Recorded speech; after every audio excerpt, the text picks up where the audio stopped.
this way.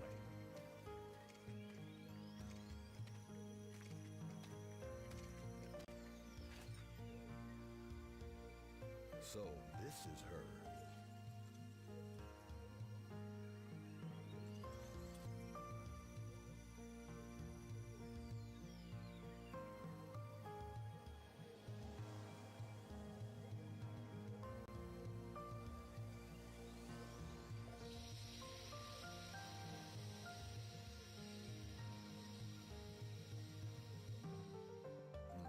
Indeed. Put her in custody.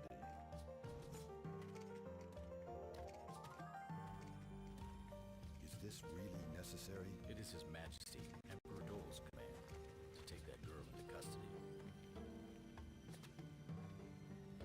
Who is she? That is not your concern.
Welcome to the stream, everyone.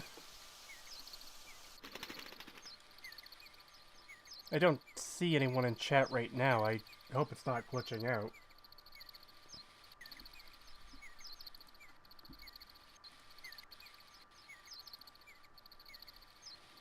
Ah, there's someone. Hi.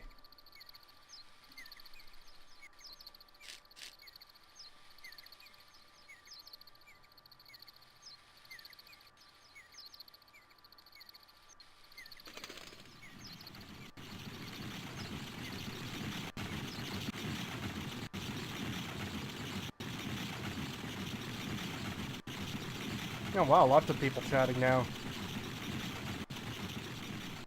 Hope you're all doing well. Oh yeah, the intro's great.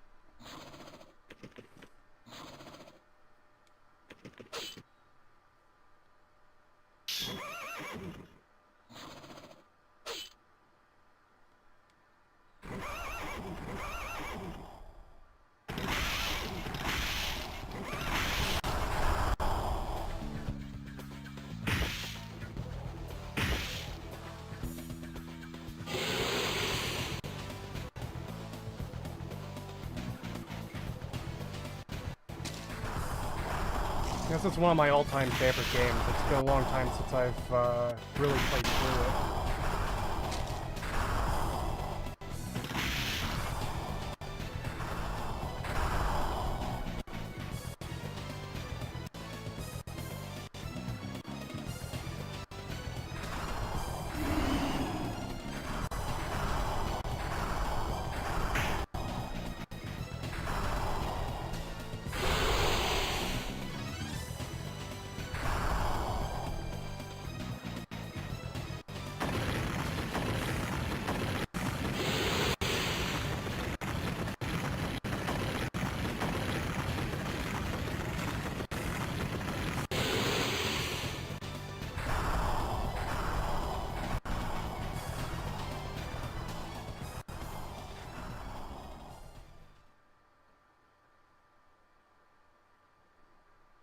Yeah, PS1 had some pretty great RPGs.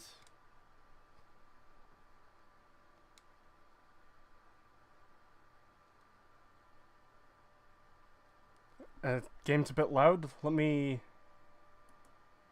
Alright, I turned the volume down a bit, but there's nothing playing right now, so once there's sound again, let me know how it sounds.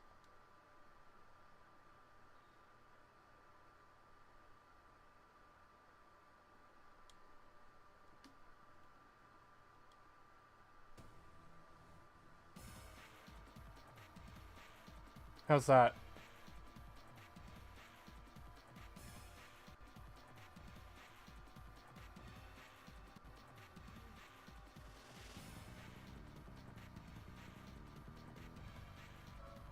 By the way, do you guys want me to read the text on screen, or what? I've never really streamed before, so I don't know what people really like with that sort of thing.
No, I meant the text in-game, because I don't watch many streamers, but the one I do does read out the text in his games.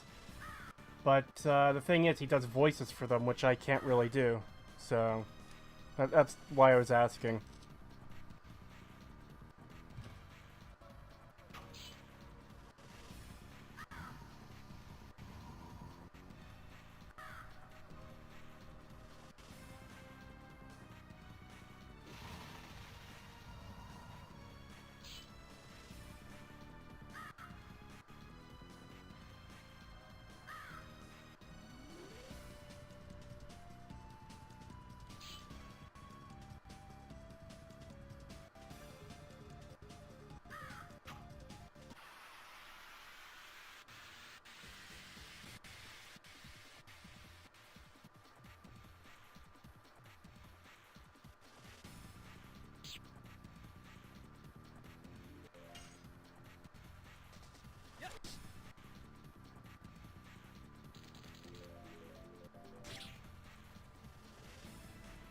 Well, that's the thing. I can't do the voices, so I'd just be reading it normally.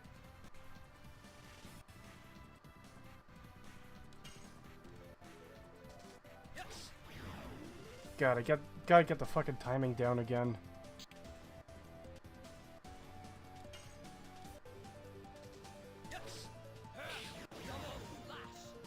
There we go.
Thanks. Yeah, I'm kind of surprised I reached 1,000. I wasn't expecting it when I started the channel.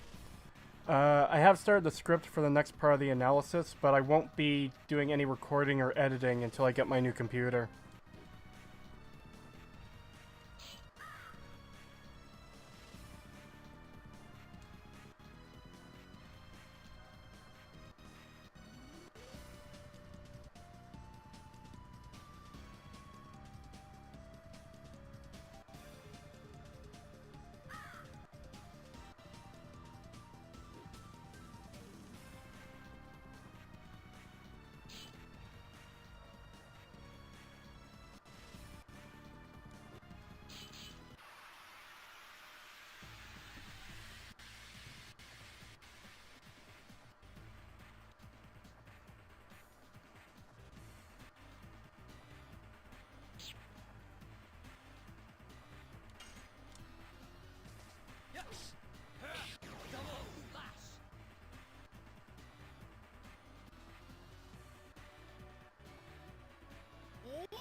Yeah, I saw that. Yeah,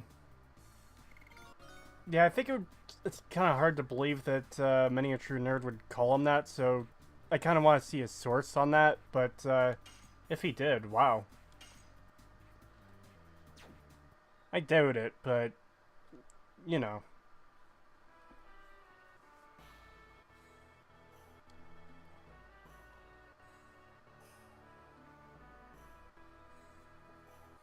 It could have just been an angry commenter on Thomas's video. Or maybe someone trying to start shit, who knows.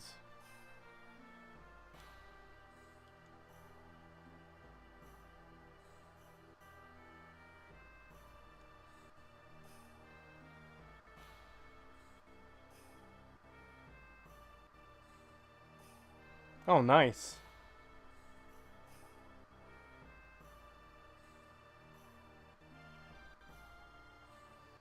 Which disc is that boss on? It's been a long time since I've played. That's disc 4, right?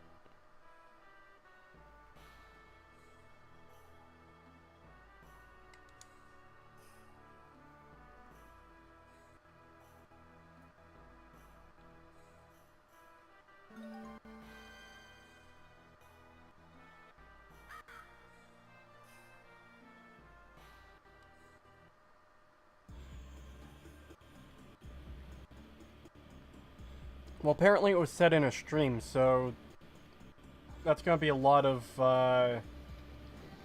footage to go through to fact check, so... I mean, if you happen to find it, it'd be interesting to see either way.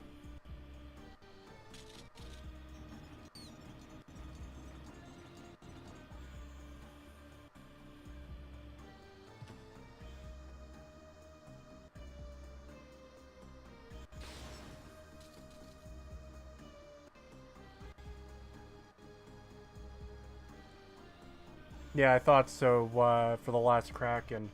Last time I played this game seriously was back in 2011, and I was on an emulator, and I ran into this weird glitch where I couldn't proceed to disc 4.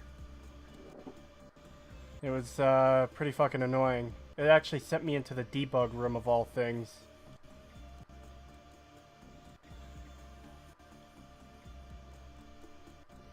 I'm hoping it doesn't happen here because I'm playing it on the PlayStation Mini. It's modded to have extra games on it. So hopefully it looks at it as legitimate and it works.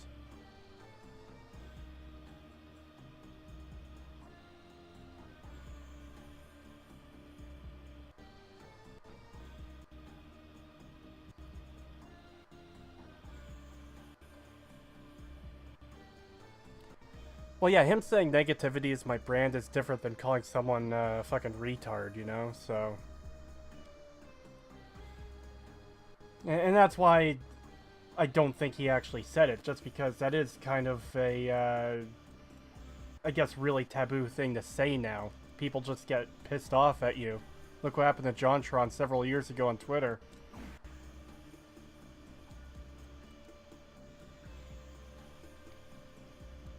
I'd find it more believable, maybe, if it was in some kind of private chat or something, but even then, he just doesn't really seem like the type to me.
Yeah, it emulated fairly well for me back in 2011 as well, but for whatever reason, it just fucked up on the transition from Disc 3 to Disc 4.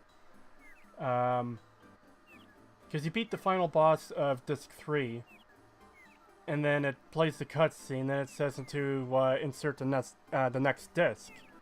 But when I was doing it on the emulator, it said go to Disc 1, which was strange. And so I did so, and it loaded me into the debug room, so it's like, well, fuck. I couldn't do anything, I was just trapped there.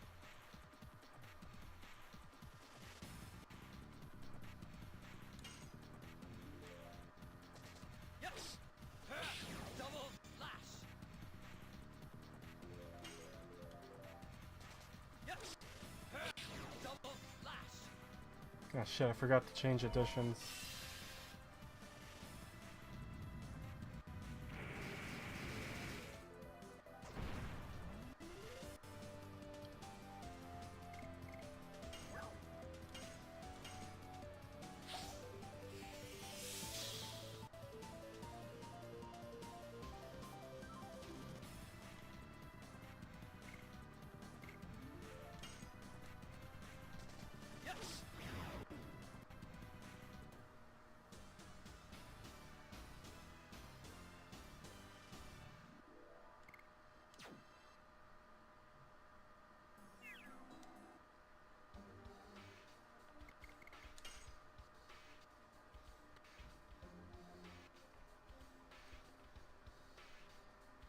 Yeah, it does sound like something made the startup shit, and that happened with me somewhat recently. Someone pretended to be me on Reddit and was trying to start shit on his subreddit, so...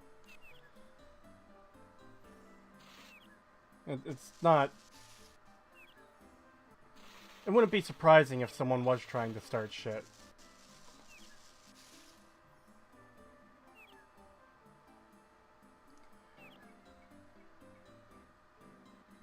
I'm not sure he will respond, really. It doesn't seem like he's all that interested in it.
Wait, there's a second path there? What the fuck?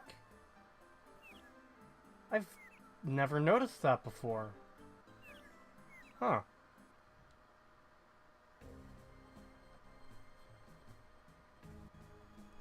It's a PlayStation 1 game called Legend of Dragoon.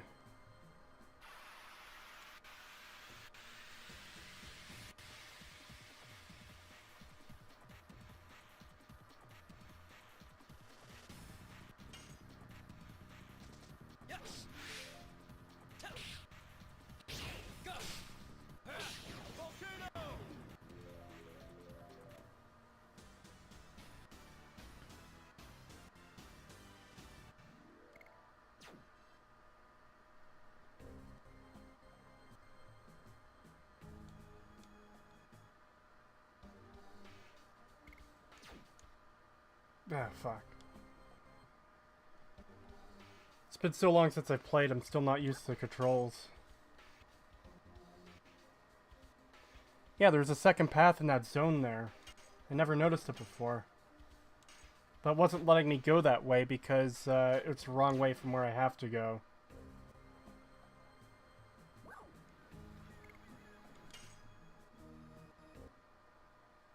The secret?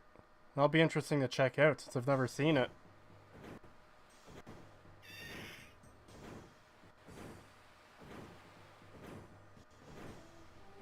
I know you come back through that way near the end of Disc 1, so I'll check it out then. But that won't be on this stream. I'm not going to get to the end of Disc 1 today.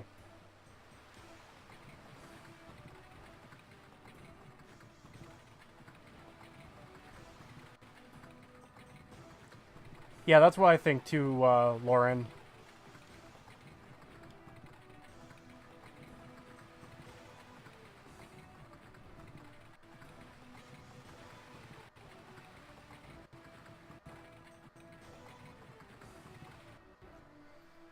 Yeah, I always found it really strange at how deceptive he is about New Vegas in that video. Because, as I point out in my response, there's numerous points where he just outright removes context or just uses these strange logical fallacies to try to make Fallout 3 look better and New Vegas look worse. It's really weird.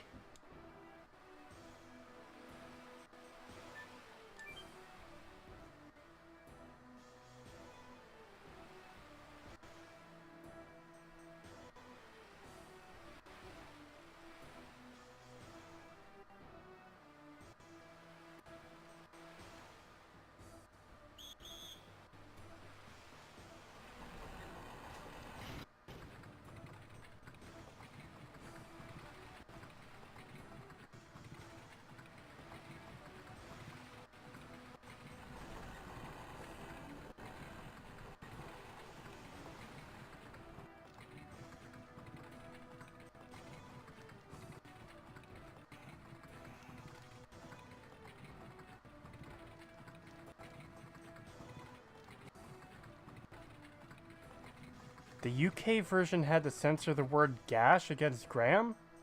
What the fuck? That's such a weird thing to censor.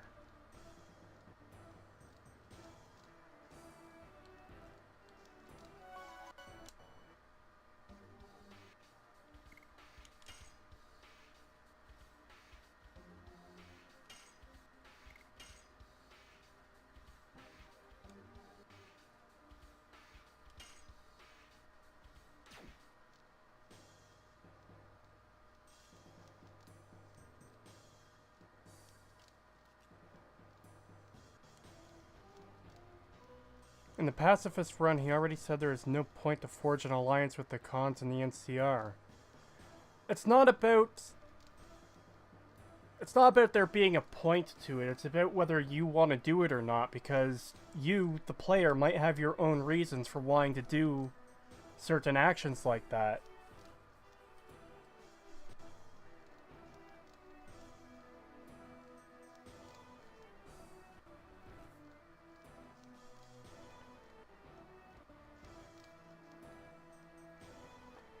Yeah, I agree, Xander. It seems very clear to me that that video isn't Fallout 3 is better than you think. It's in defense of Fallout 3, because that's what it comes off as. He seems to try to defend it from every single criticism he can. And, anytime he does admit, hey, something isn't perfect here, he still manages to try and turn it around into a positive. So...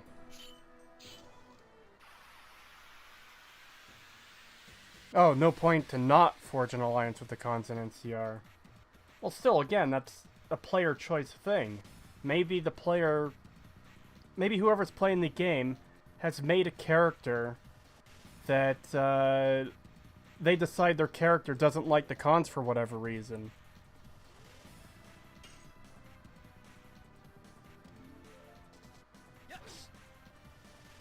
It's kind of that role-playing part of it being a role-playing game.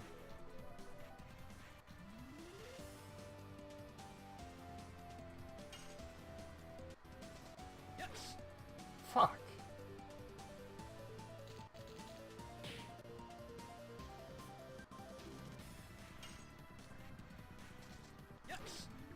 Oh my god. I'm doing terrible with these fucking additions.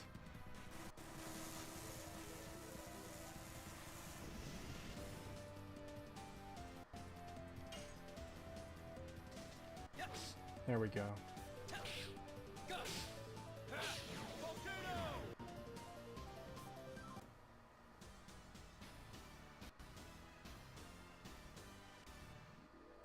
I don't have an Xbox One, so I don't know what games it really has.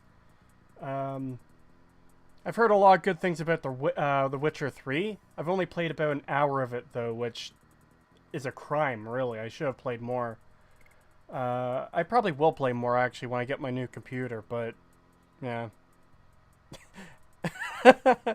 Yeah, the defense of the combat in Fallout 3 was just funny.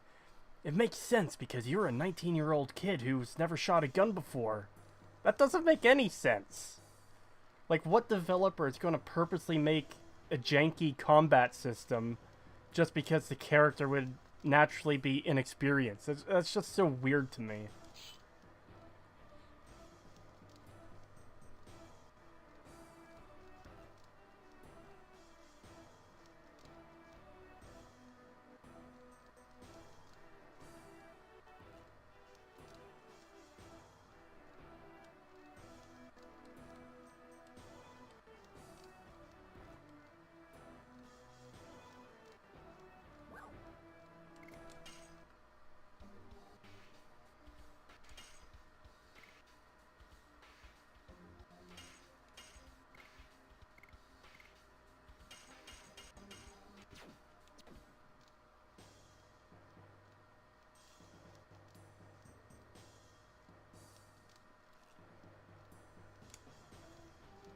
I don't know much about Juicehead. I don't watch his content, but Oxhorn is absolutely a fucking shill.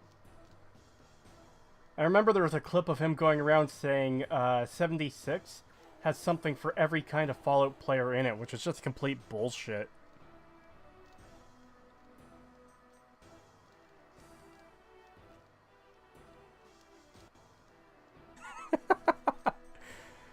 Yeah, it's funny he could say skill checks aren't part of it, then like, I don't know, man.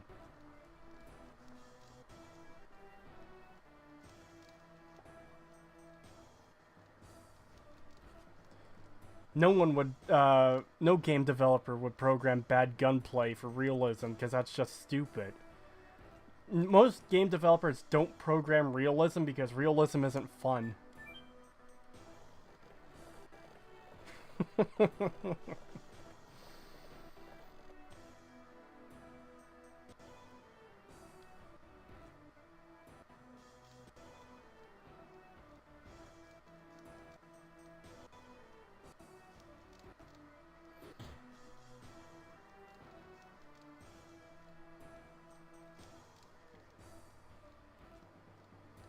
Yeah, that too, about the BB gun in the tutorial.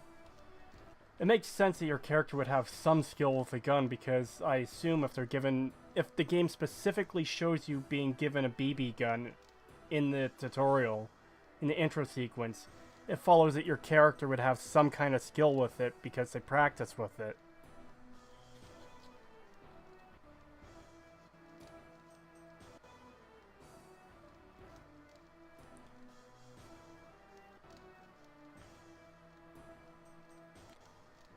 The canonical ending to New Vegas, I don't know which one is canonical.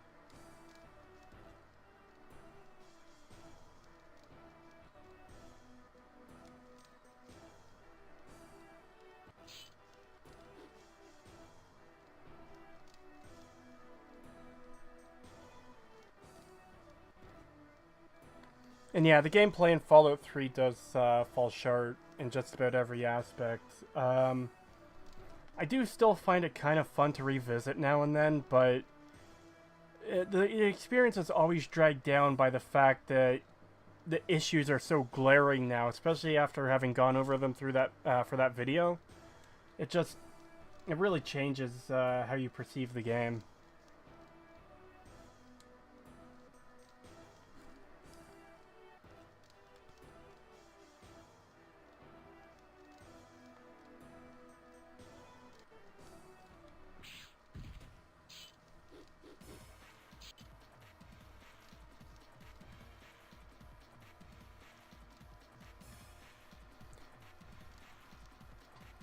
Yeah, the intro of New Vegas is really good.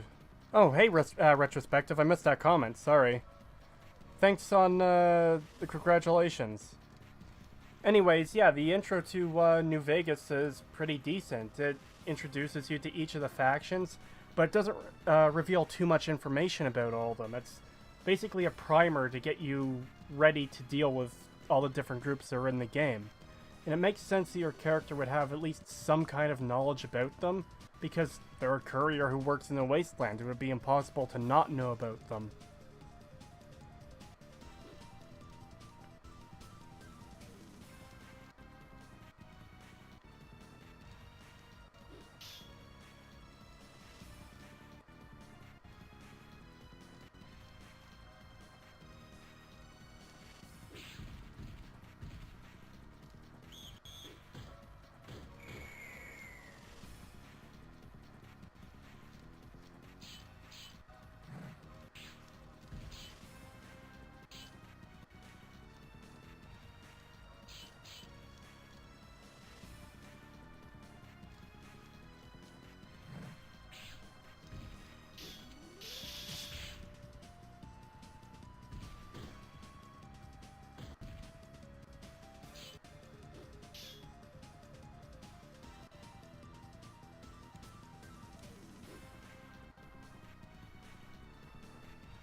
Yeah, Lavitz is such a great character.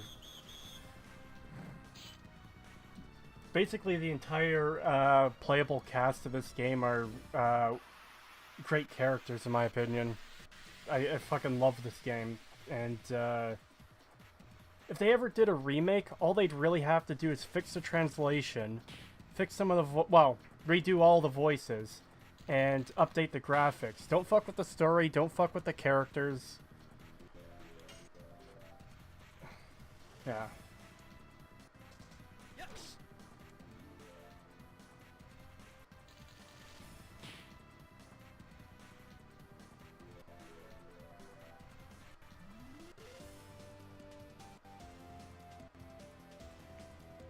Yeah, the show not tell part in Many a True Nerd's video is pretty dumb, because his solution for the intro to New Vegas is to go talk to an NCR NPC and have him tell you about the NCR. How is that any different? That's actually worse than what he's criticizing.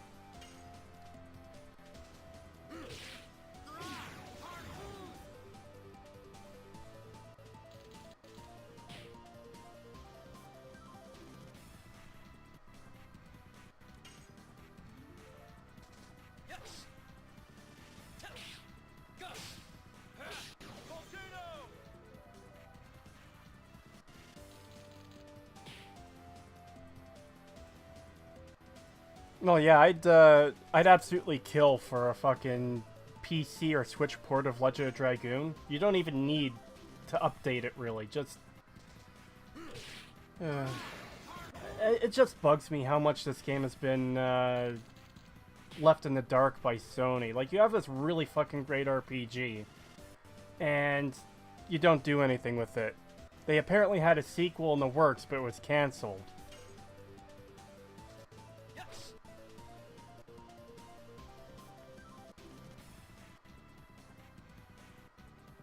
It's getting hard for me to keep up with chat and play the game now, just in case I miss any messages, so no one take it personally.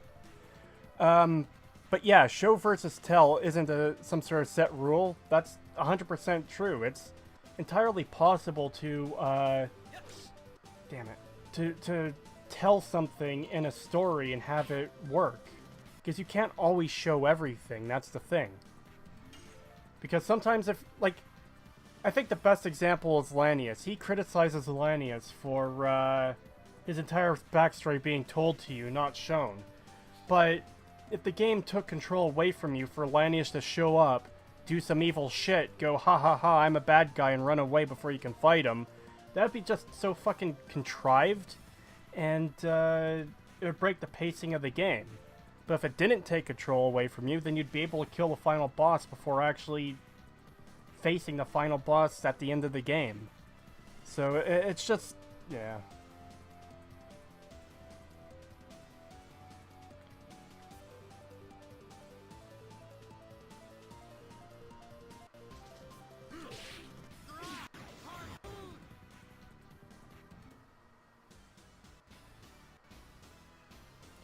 Yeah, faction reputation. It's such a great system. I think it was actually in Fallout 2 as well. It's been a while since I've played, but I'm pretty sure it was in there as well.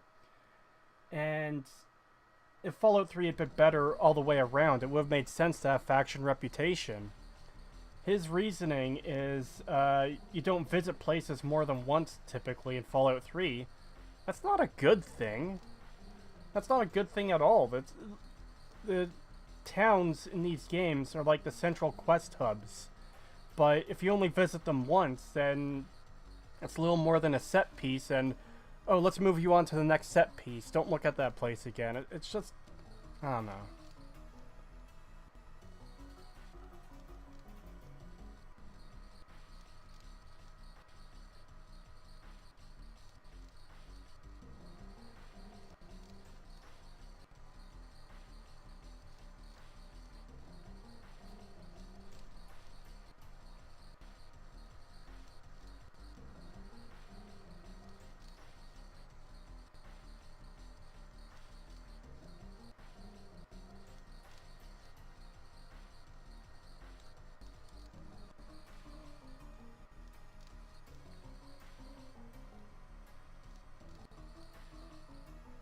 His logic with the faction morale was a complete joke. Yeah, that too. He said he went through... I think he said he went through every quest in the game and only found 2 that had any kind of gray morality. That all the quests were about faction morality. What the fuck is that? There's so many quests in New Vegas that have actual gray morality. Like, GI Blues with the conflict between the Kings and the NCR. There's so many different outcomes to that quest, especially depending on which faction you align with for the end game. Like, there's so much complexity there, and he just ignores it. I don't know how someone could go through all the quests and not see gray morality in that.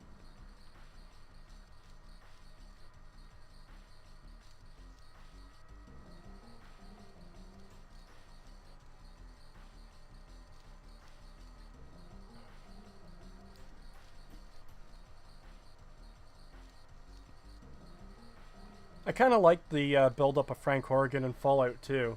I just wish there was more character from him, especially when you talk to him. He just sounds so fucking badass.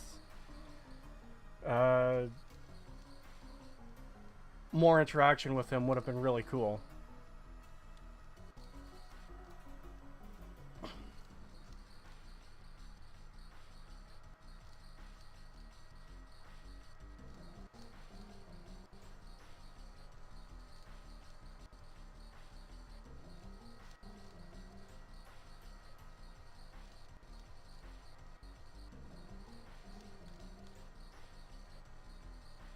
He said that as if both are mutually exclusive. What are you referring to exactly there? It's kind of hard for me to keep up with chat now and play the game.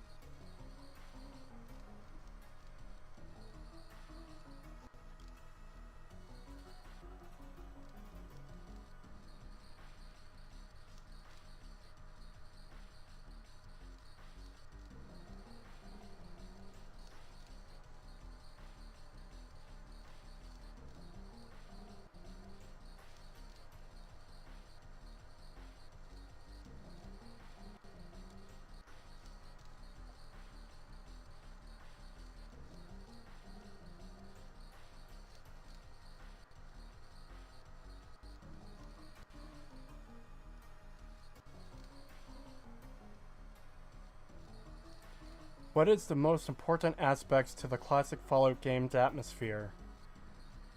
Atmosphere.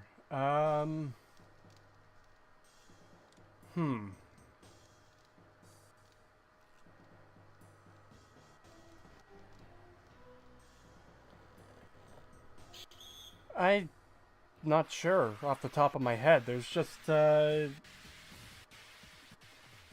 music is definitely part of it, as Xander says.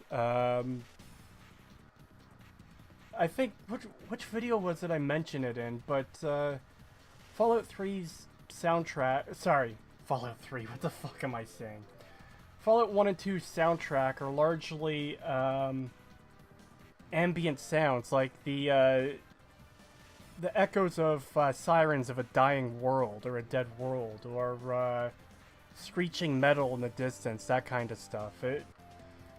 That really helped set the tone for the first two games. Like, one of the best themes in Fallout 1 was the theme that plays at the cathedral. And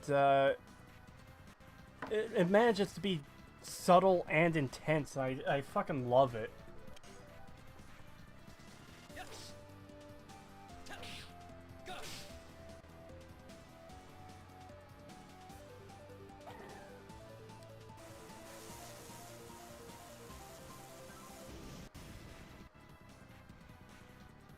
Yeah, I can agree with that, President Man Blast. Fantastic name, by the way.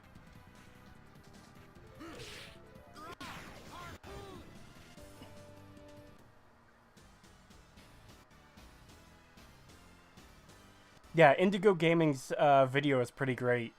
That's another one many a true nerd criticized in his Fallout 3 video. And he did so by dishonestly... He took a quote from Indigo Gaming about lamplight and applied it to a different part of the game, which is just really dishonest. And that's part of the reason I get frustrated. I just walked by that guard and he just didn't give a shit. But yeah, that's one of the reasons I take issue with Many a True Nerd's video. Is how dishonest he is in parts like that. I don't know if it's intentional or not, so maybe calling it dishonest is a little too aggressive, but like, he takes the quote and applies it to a different part of the game. That's just, I don't know.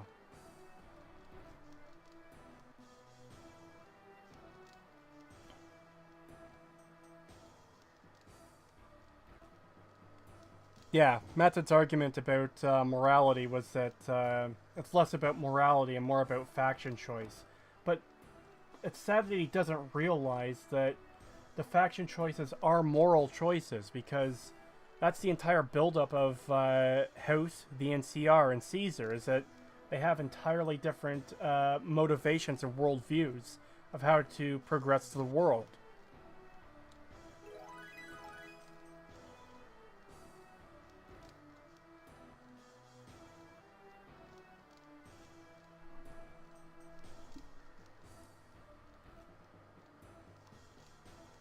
Ah, that's what you mean. Poop Master. Uh, yeah, yeah, he said that as if they are mutually exclusive, and that's the thing, is that they aren't. And it's really weird that he doesn't realize that.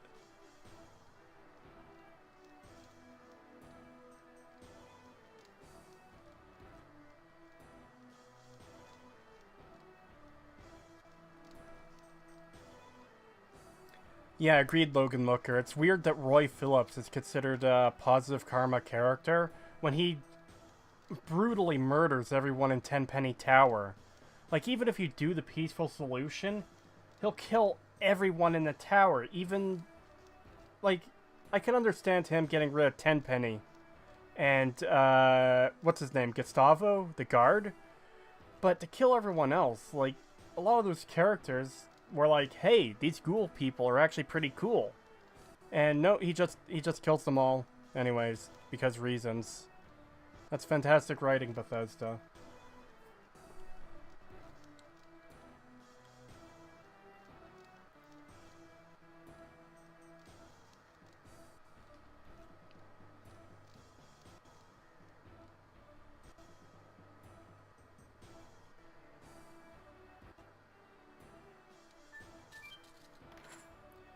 Thomas Beckett thinks Matt doctored some of his footage in one of his Lonesome Road Zero Death runs. Yeah, I wouldn't be surprised. Thomas Beckett's video series on Lonesome Road there was pretty decent. But yeah.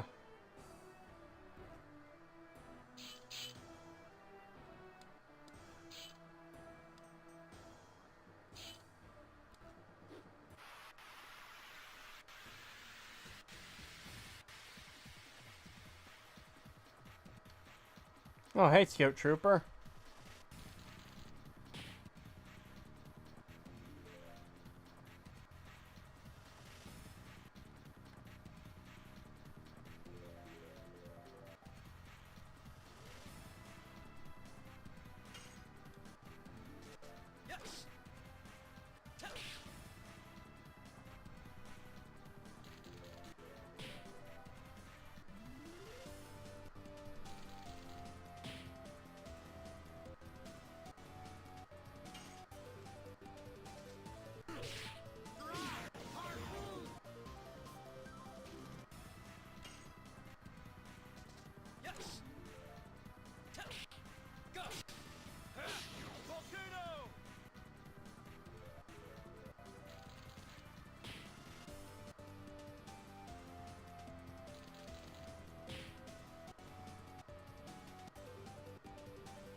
You should create a Discord server at some point.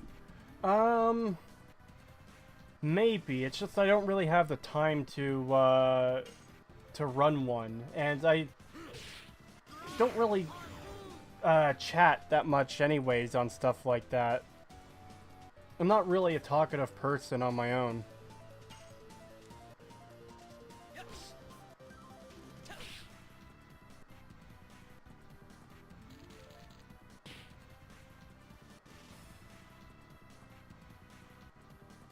What are your thoughts about CP77, Cyberpunk 2077? Looks interesting. I'm looking forward to at least trying it out.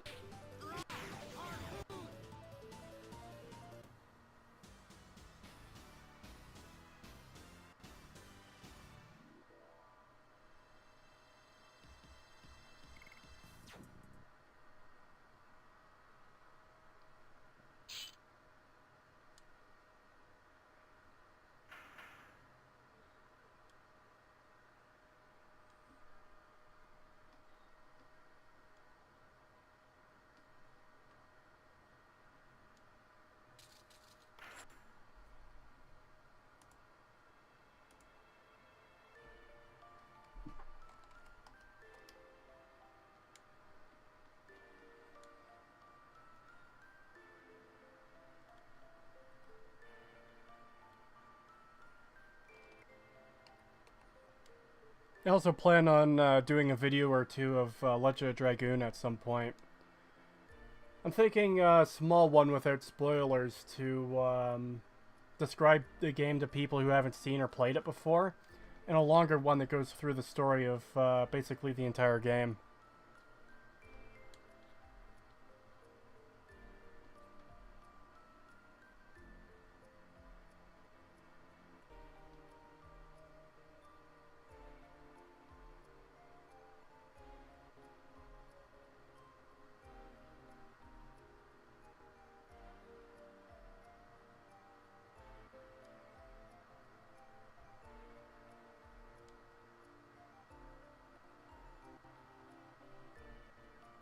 Yeah, the themes in this game, I love nearly the entire soundtrack of this game. It's so well put together. Like, all of it just works so well. I don't mean it just works, but the soundtracks, the individual tracks fit the scenario so well. Like, this one, for example, is perfect for the, oh god, it's a tense moment. There's about to be a fight.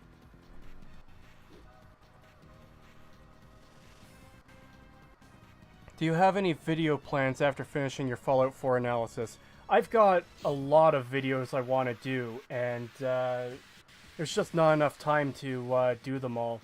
I want to do analysis videos on Morrowind, Oblivion, Fallout 3, New Vegas, and Skyrim as well now. I also want to do videos on Bioshock Infinite, which is a terrible fucking game, and Starbound, which is also fucking terrible. What else? I want to do a video about Game of Thrones and how the last season completely ruined the series.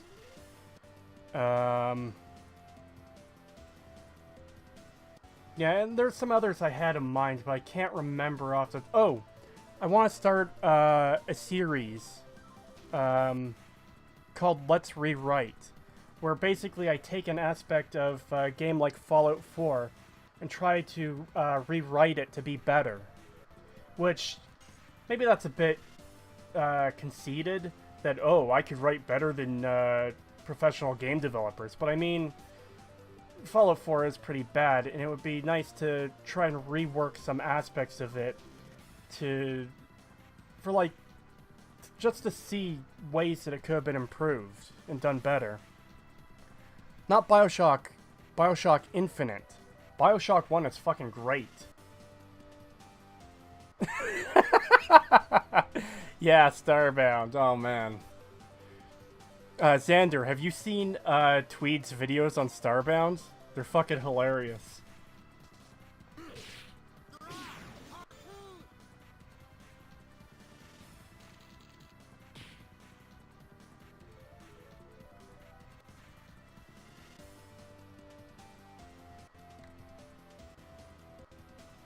Yeah, the story for Infinite is so terrible. Oh my god. I only played it the once when it first came out, and it was just a frustrating experience all the way around. The entire game is a series of corridors and mob arenas, and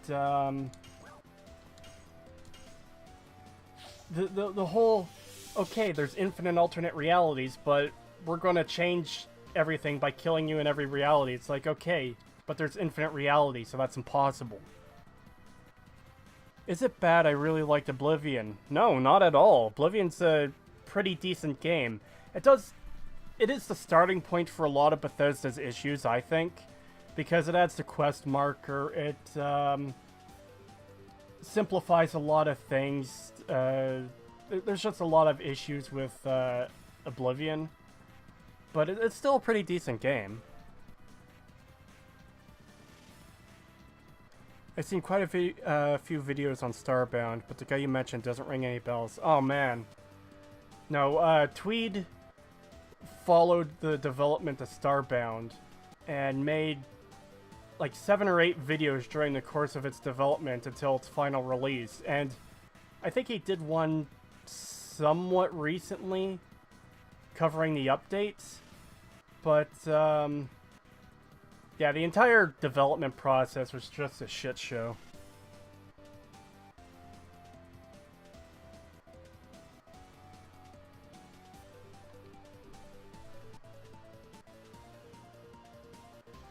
I felt Fallout 4 had loads of potential compared to 3. Yeah, that's the thing. I mentioned it in one of my videos, but Fallout 4 is full of potential. Like, there's just so much... There's a lot of good ideas that are put into Fallout 4 that are never expanded on or developed deeper in any way, and it's so frustrating to see. Like, you take the Triggermen, for example. Okay, they're a Mafia-type group, obviously. So, what's their role in the game? Just to kind of be generic baddies that show up for a couple quests. They don't do anything. They don't have any true presence in the game. They're just... Don't think about it too much. Just shoot them. But something could have been done with them. I don't know. The entire game is just frustrating for me to do to stuff like that. You could at the very least come up with rewrites that are logically consistent, which is a plus. Sounds like an interesting series. Thanks. Yeah. I actually started the script for the first video last year, but it's just a matter of getting around to filling it out, because to do rewrites on stuff, like the first one I chose was the Minutemen. Well, what is there to the Minutemen? Basically nothing. So you have to construct a story from them basically from the ground up.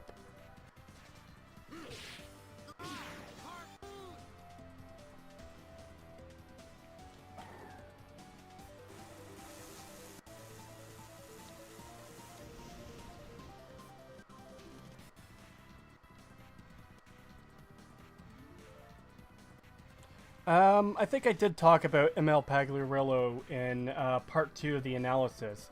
I covered his speech where he talks about writing and he basically says fuck all. Now that's a talented writer. If you can do a 30-minute speech and not say a goddamn thing, that's fucking talent.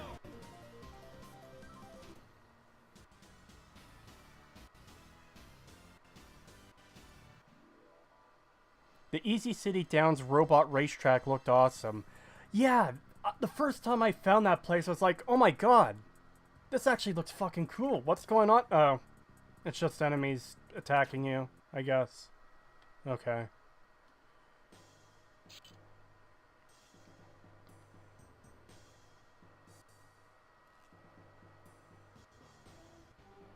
Starbound was the game that got people a lot of levels and stuff during the summer sale last year or the year before, because because it's so easily moddable and one of the items got you points for something, so people were abusing the fuck out of it.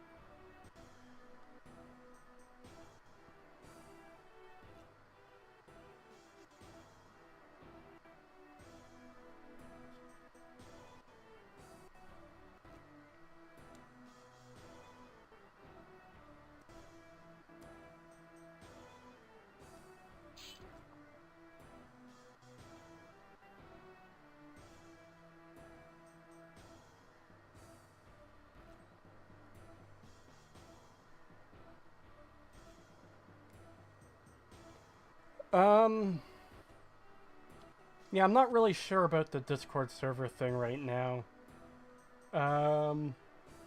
Maybe in the future at some point, but at the moment, I don't know.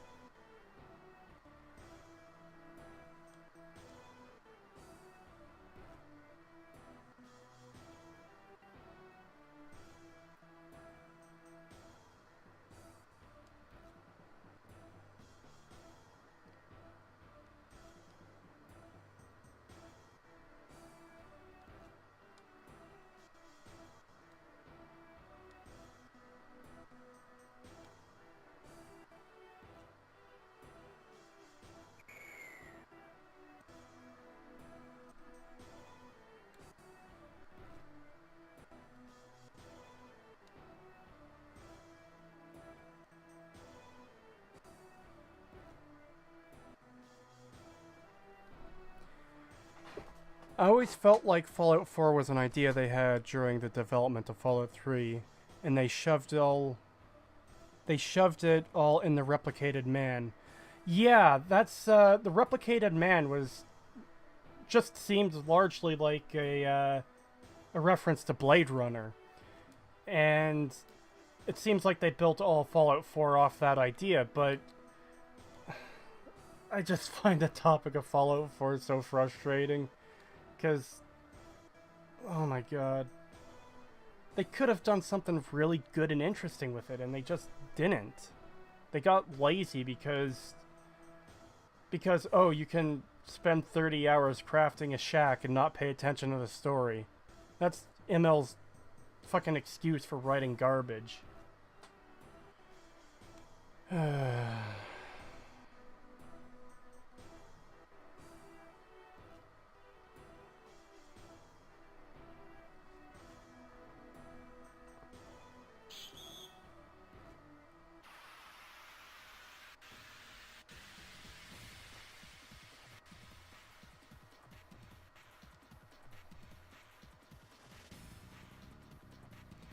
Yeah, the Replicated Man does feel largely pointless. I think part of the design of the quest was to be something of a scavenger hunt, because there's dozens of holotapes you can find throughout the game.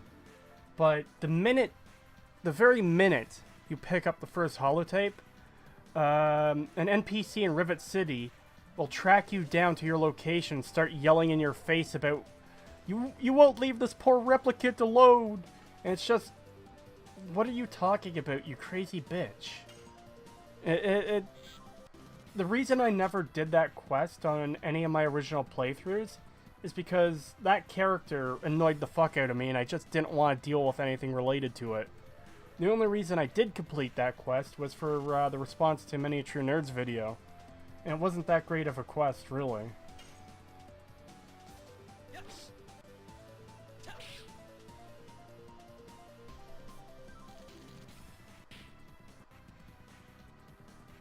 Yeah, I do understand that aspect of it, Logan Looker. The less quest markers, the better, but Bethesda just can't help themselves sometimes.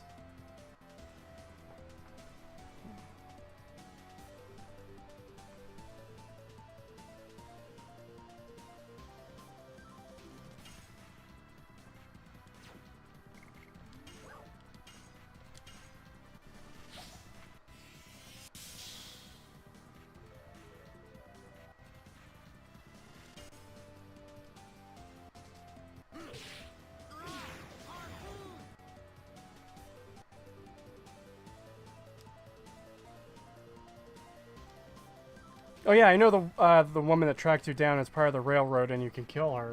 It's just, when she first comes up to you, she starts screaming in your face about not leaving the synth alone. It's just, like, okay. Why do you think I'm tracking down this person when I only picked up a random holotape?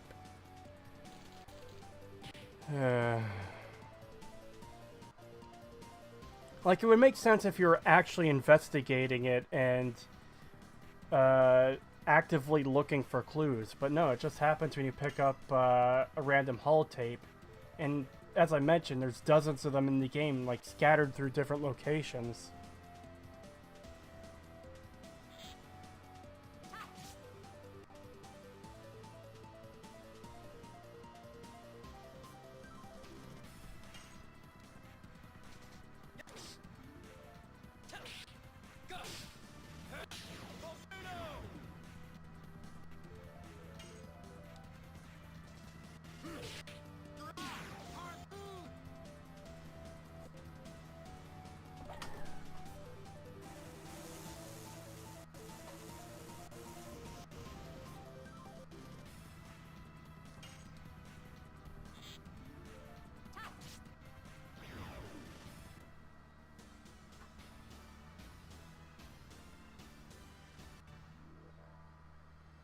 Yeah, she just psychically knows that you picked up a holotape. It's so stupid.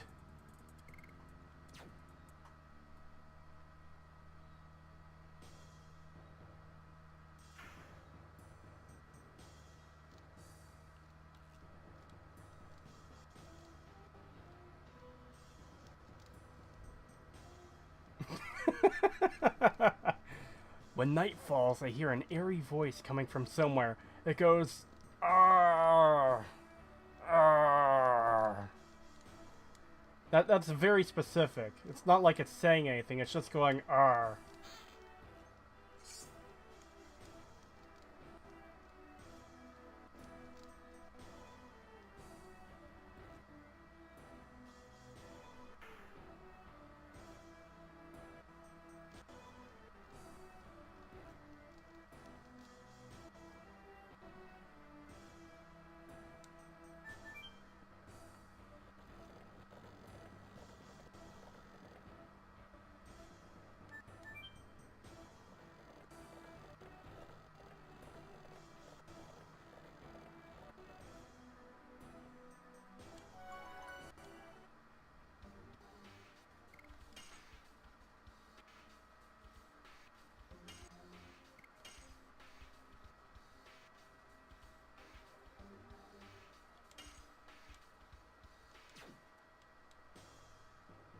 This poor man, in prison being haunted by ghosts.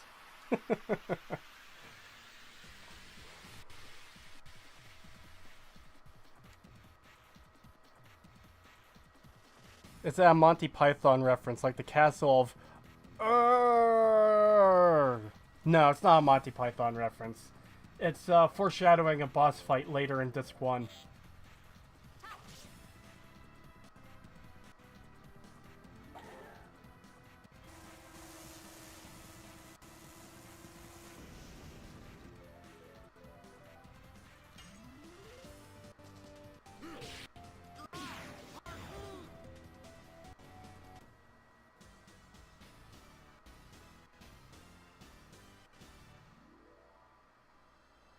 Oh, and Shauna is the best.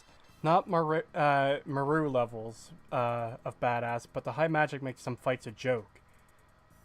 Really, I see. Anytime I've played this game, I haven't used Shauna much because of the bow mainly. She doesn't have any additions, so it's just a static damage she does.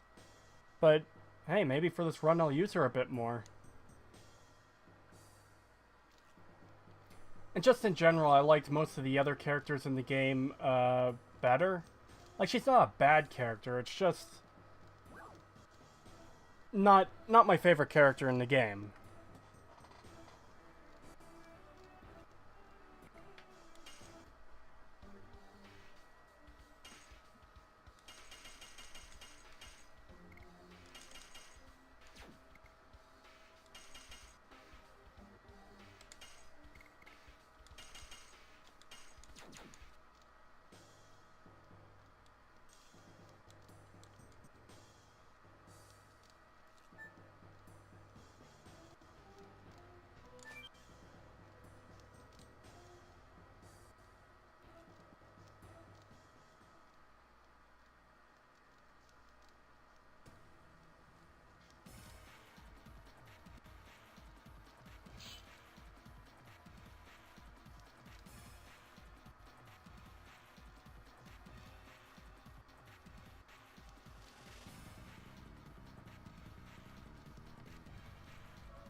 Billy in the Fridge. I fucking hate that character in that quest so fucking much.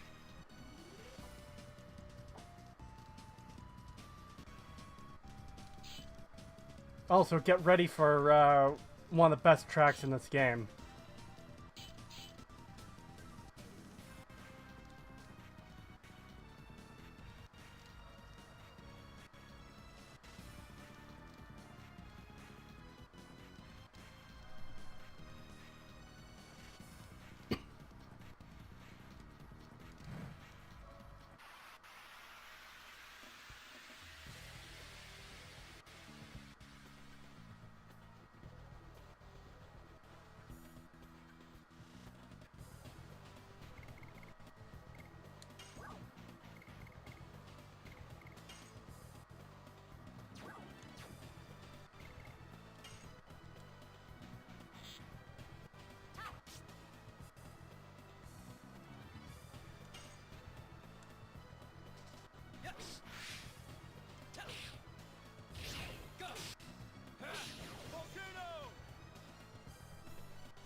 Yeah, all three of the boss themes are fucking amazing.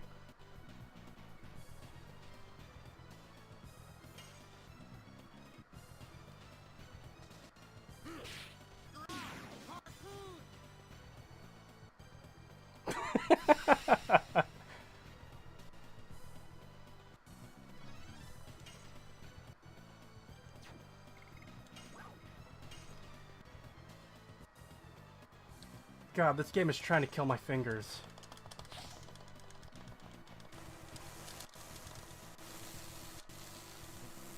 Ah, shit.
Oh, I don't really have that great timing with the attacks. They get more complex later in the game, and Lavitz here, he has some of the fastest additions in the game later on, in like this 2 and 3 when you get that far, and I just can never pull them off.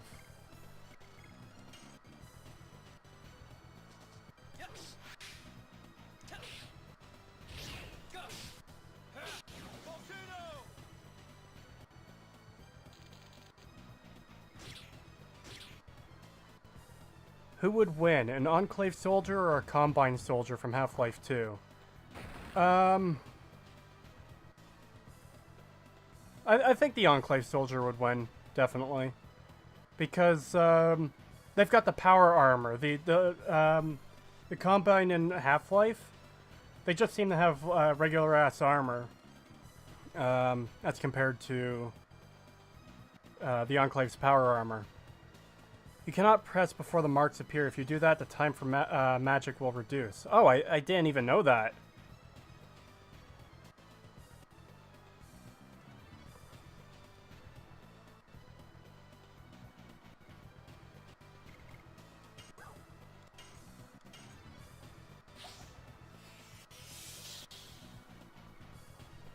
That's good to know for future and for the rest of this run.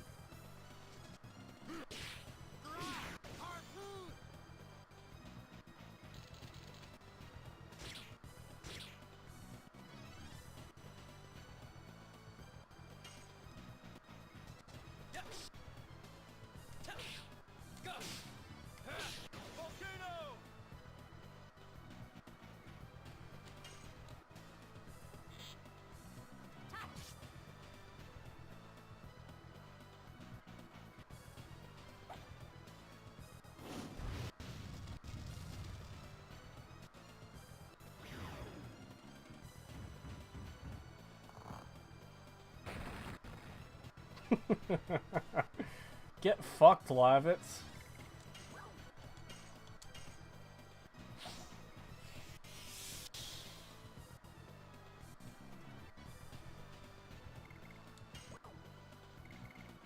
Okay, let's try this again.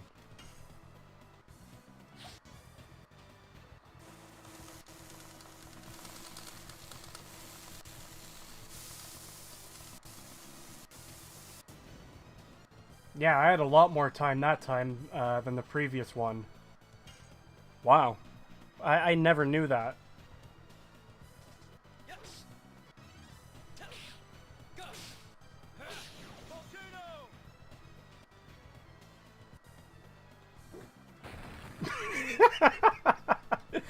I always find that attack hilarious. Just throw a fucking boulder at her. And it's also hilarious in contrast to his previous lines, "Don't scratch the girl." And yet here he is throwing a fucking boulder at her.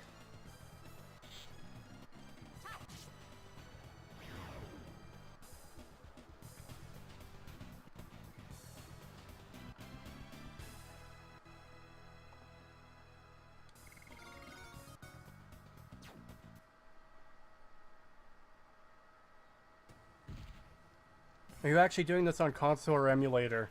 I've got a modded PlayStation Mini, and I put a bunch of games on it that aren't on it by default.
Well, the person who said they censored Gash mentioned earlier in chat that Gash is slang in the UK for vagina. I guess it might be their equivalent of cunt, but I'm not sure. I'm not British, so I don't know.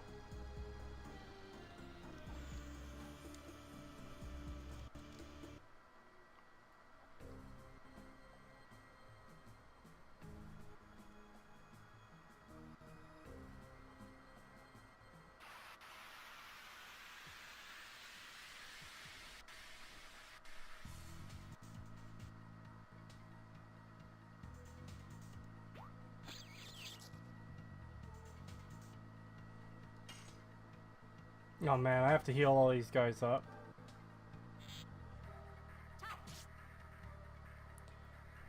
Yeah, one of Bethesda's biggest issues does seem to be oh fuck. Does seem to be laziness. It's sad too because I do think they can still make really good games if they really tried, but it just seems like they don't want to. Like it's easier for them to just put out the bare minimum. Like look at Skyrim, it got ported to fucking everything. And it's a mediocre game. It's shallow. It's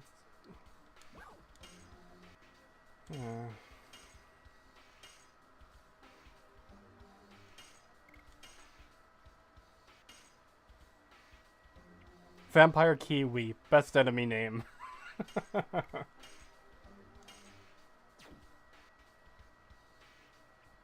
If you think that's the best enemy name, then clearly you missed the assassin cock earlier in the game.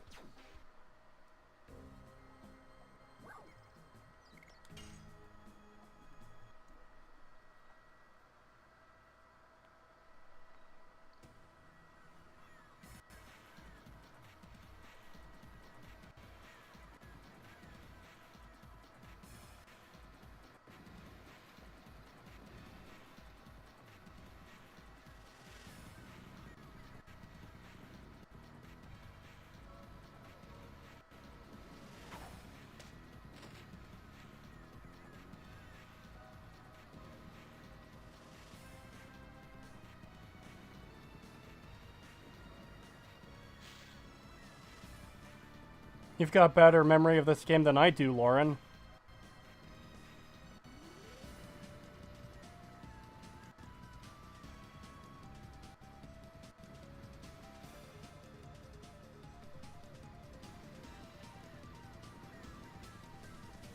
I don't understand how Skyrim was so highly praised. It was just very bland. Yeah, that's the thing that really gets me is the only parts about Skyrim that I really remember are the parts that frustrate me the most.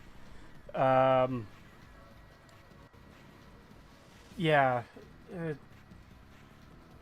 it's been a long time since I played Skyrim, so I can't comment on it as accurately as I'd like to. But I'll eventually be doing a video on it too. But yeah, and another, when they first released the teaser for Skyrim, I thought they were going back to a better way of designing their games, because I found some problems with Oblivion, I found some problems with Fallout 3. That was at the time before I became as critical as I am now. And when I heard the Morrowind theme incorporated into the Skyrim theme, I thought, yes! Oh my god, they're gonna make their games better again. And then Skyrim came out and it was like, oh, they made everything worse. Oh my god.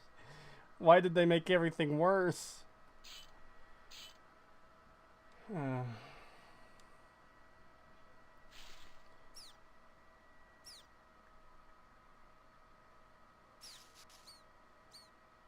It got praised because it did everything in its power to appeal to the masses.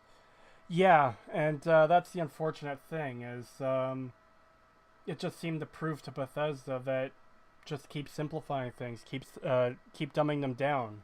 And that seems to be their design game design ideology now. So, you know.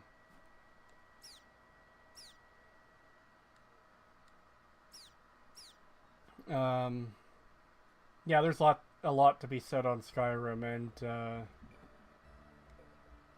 I'm both looking forward and not looking forward to doing a video on it at some point. Yeah.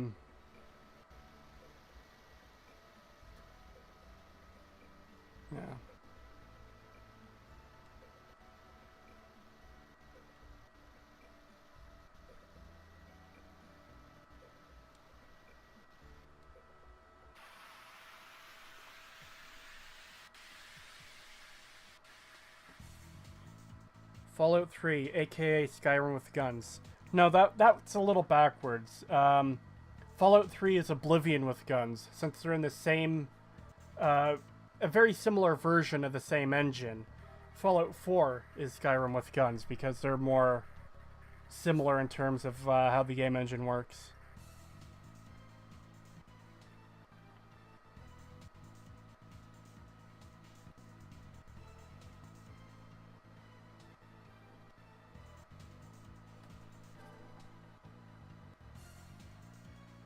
The place where you fight the Grand Jewel has some strange enemies. Yeah, there's some really weird enemies in the Forbidden Land, but I fucking love the battle theme for that zone. Like, you have this theme and the other battle theme for most of the game, but then you get to Forbidden Zone and it's like this... I don't know how to describe it, it's just this funny little tune.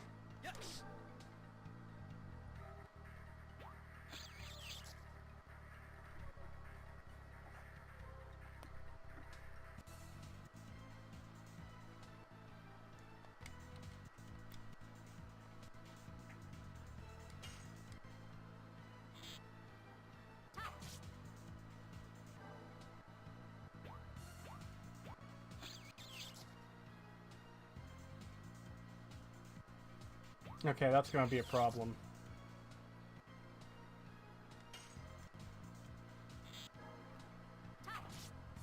Enemies that heal. Always the worst.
Ah, I keep doing that.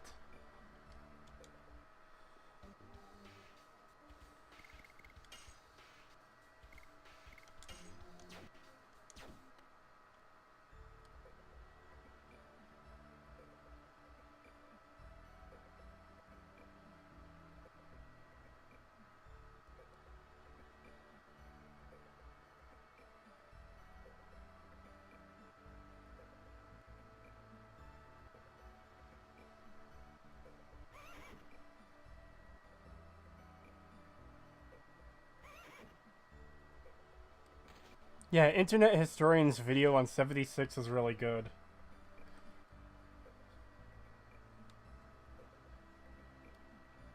He usually does pretty decent videos. Humble suggestion, if you like classic Fallout, play Wasteland 2. I was actually talking with a friend the other day and he was suggesting that game to me. I do have to play it at some point, it's just finding the time, you know?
Atom RPG. I've been meaning to play that. I do have it on Steam. I just haven't gotten around to playing it yet. It's inspired by Fallout, right?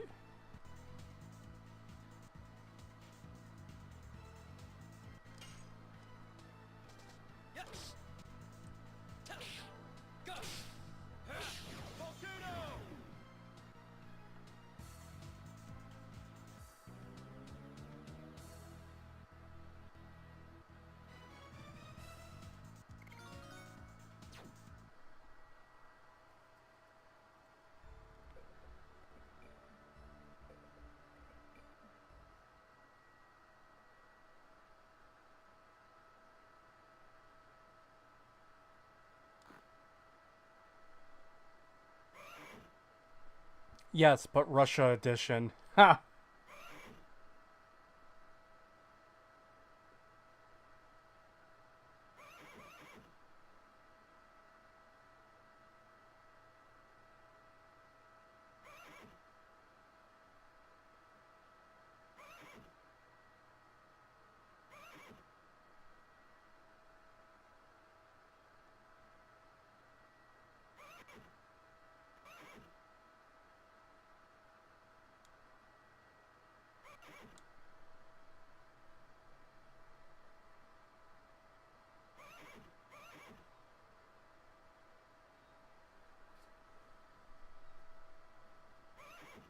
What is better? Hunt down the refund or Fallout 76? Oh my god. Hunt down the Freeman or Fallout 76? I don't know, I think I might want to take a bullet in that case.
Hunt down the stolen assets. I think Adam RPG needs more spotlight compared to a lot of games. Well, maybe when I get around to playing it, I'll do a video on it. If I can say enough about it. I find it harder to talk about games I like rather or over games I dislike or have issues with. Because if there's flaws, you can easily point out, okay, this doesn't make sense, or that's bad. It's harder for me to be like, okay, well, this is done really well. Why is it done really well? I don't know. So, I'll have to try to improve in that aspect, but that's the goal, is to always improve.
Ah, see ya, Lauren. Thanks for coming by the stream.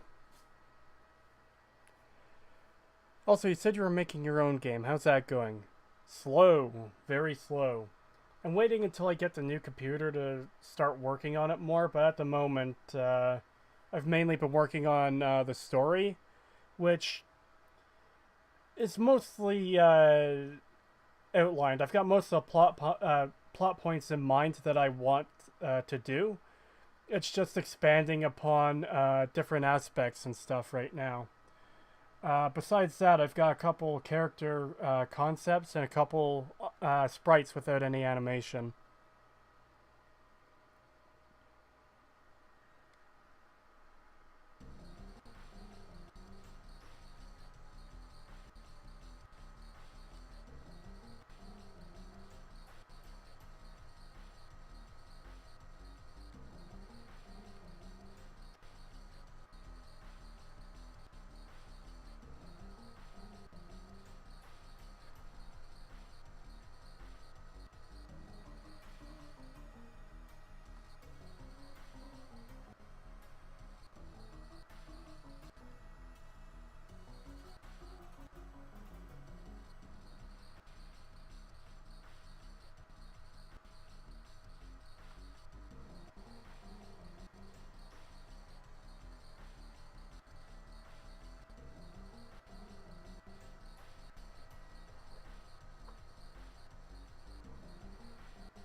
Logical Fallacy just uploaded a video. Oh, really? What's the video?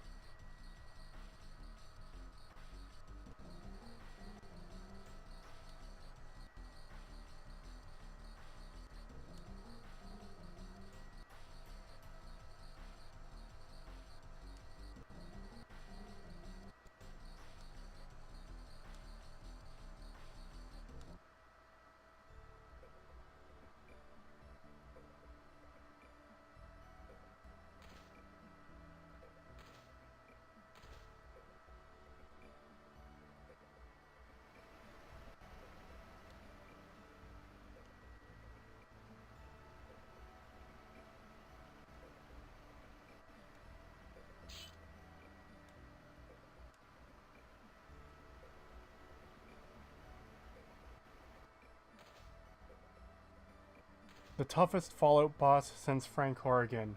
You mean Easy Pete?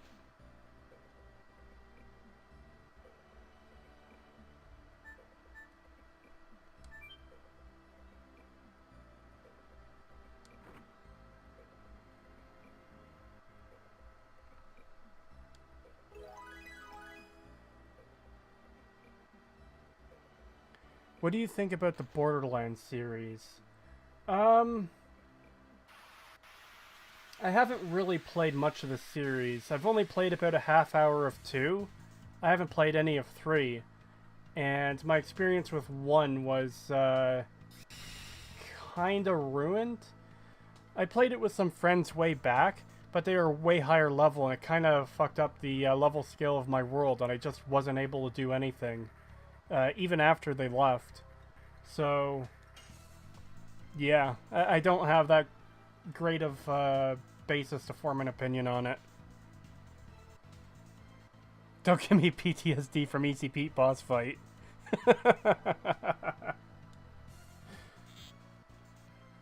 He is truly the most important character of all of Fallout. You can remove every other aspect of Fallout and it would still be Fallout, but not Easy Pete. He is so central to the story and world that it just wouldn't be the same without him.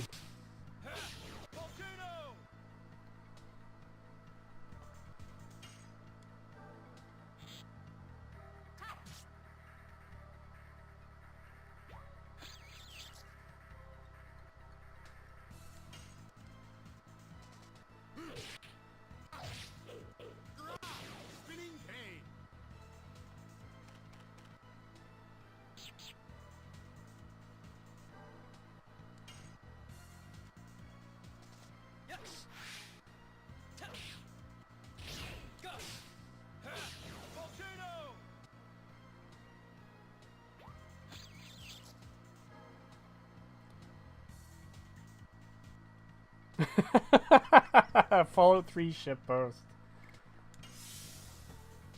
Yeah, that's probably it then. I look forward to watching it later, in like 10 hours from now when my stream is over.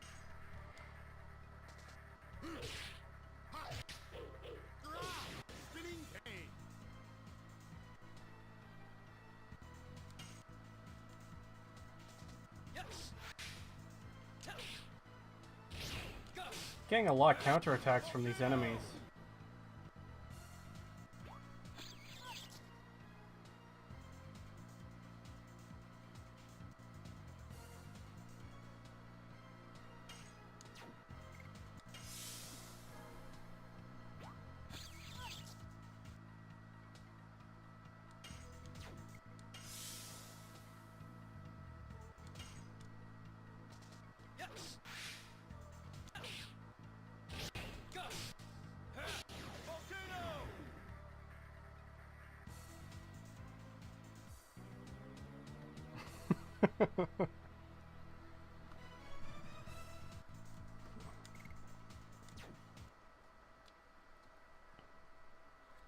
Desdemona, what an annoying fucking character.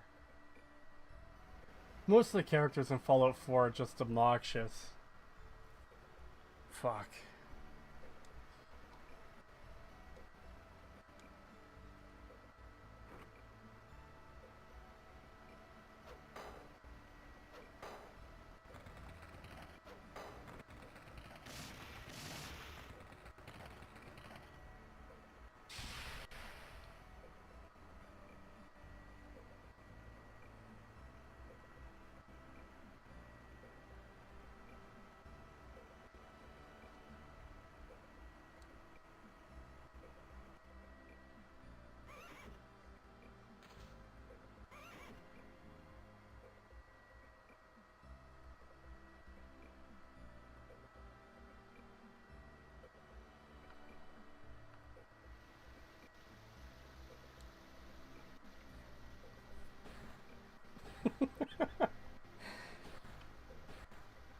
Easy Pete boss fight, but once it starts, One-Winged Angel starts playing.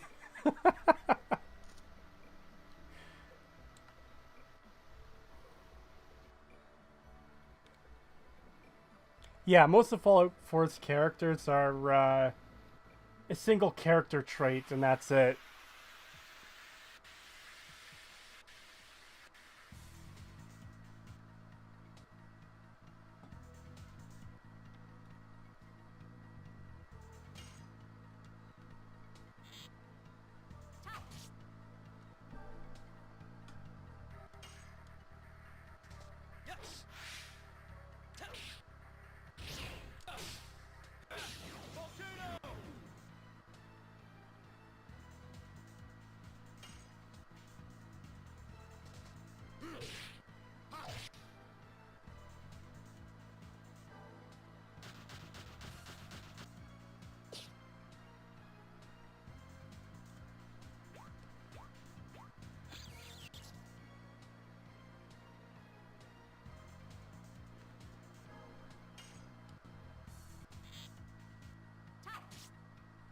Yeah, Fallout 4 characters are typically very forgettable unless they're very obnoxious.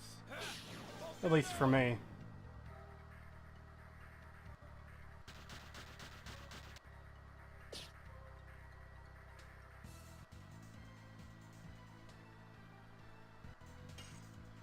Fallout 4 lacks identity. It's neither FPS, RPG, or looter shooter. Yeah, that's the thing. When you try to be too many things at once, you kind of lose the identity of what a game is.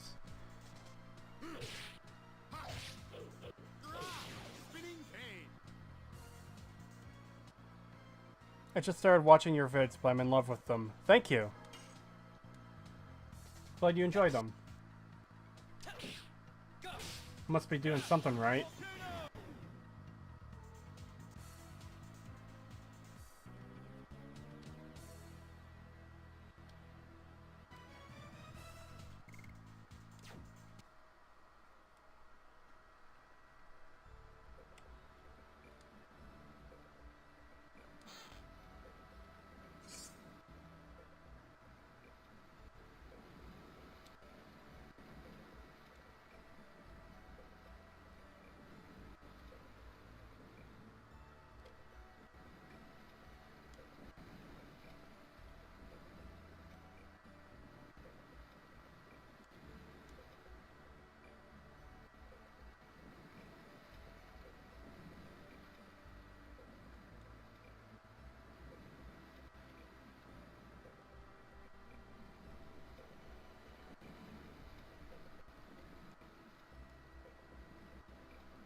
Yeah, it's weird how the Brotherhood have gone from xenophobic technophiles in the original games to Wasteland Warrior fucking Power Rangers in Fallout 3 to basically a light version of the Enclave in Fallout 4.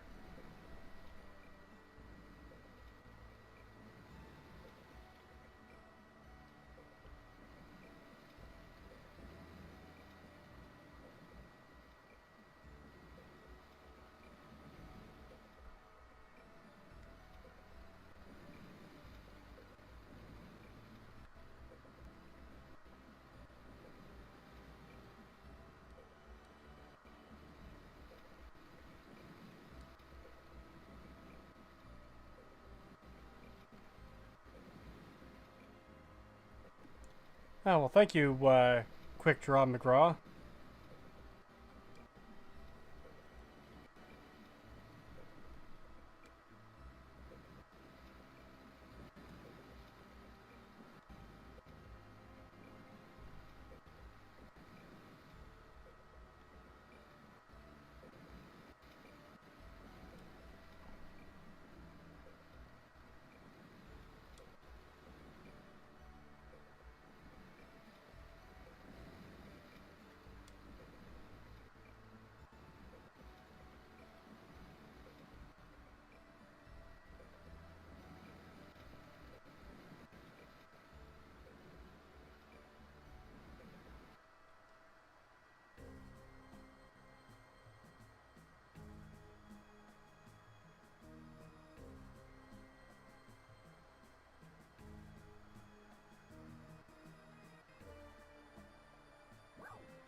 evil spider.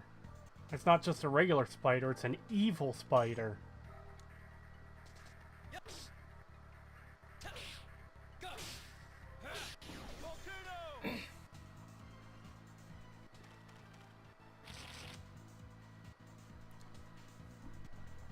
I'm glad you were answering questions because I have a question on Fallout 4 Part 2 that's been bugging me. Alright, shoot.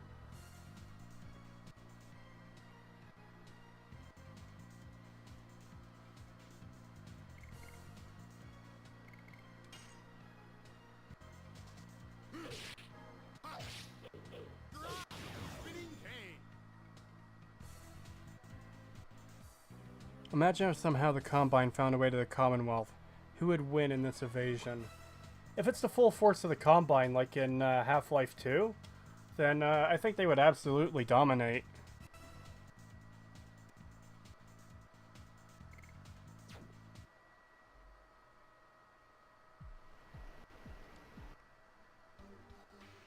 And yeah, Kronos, the Brotherhood in 76 is so fucking stupid. I still can't believe they did that.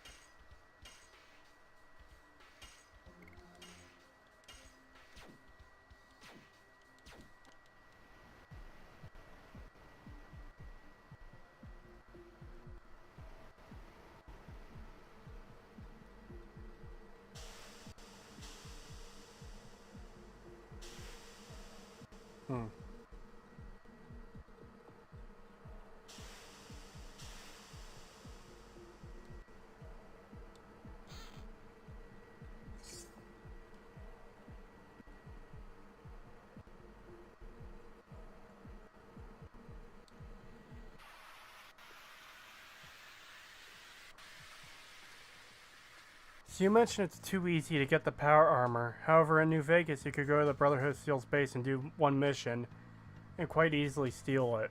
How is this different? Well, the difference is knowing about it, really. Because in Fallout 2, you can also basically beeline to the Enclave base and get power armor. I've done that at level 1 before in Fallout 2, just to see if I could do it. The difference is that Fallout 4 just hands it to you right at the beginning of the game with no challenge, no real requirements. You just follow the main story, and within like 15 minutes of leaving the vault, you've got your set of power armor. In New Vegas, it actually requires knowledge beforehand to go to the Brotherhood and get it. Because when you play New Vegas, assuming it's a first run, you're probably going to follow a lot of the story beats through Nipton and Novak and all of that. And it'll be a while before you actually encounter the Brotherhood to get power armor from them.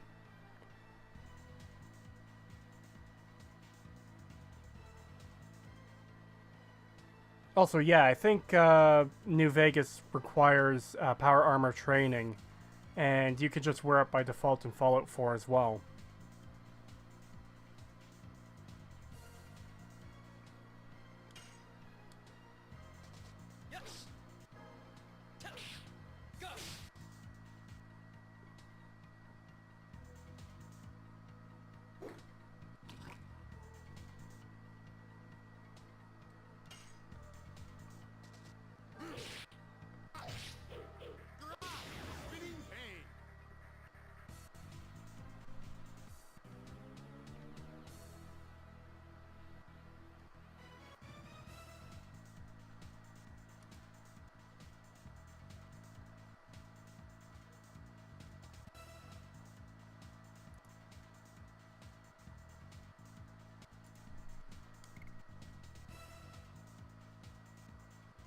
Hazard training always been required? Not in Fallout 1 and 2.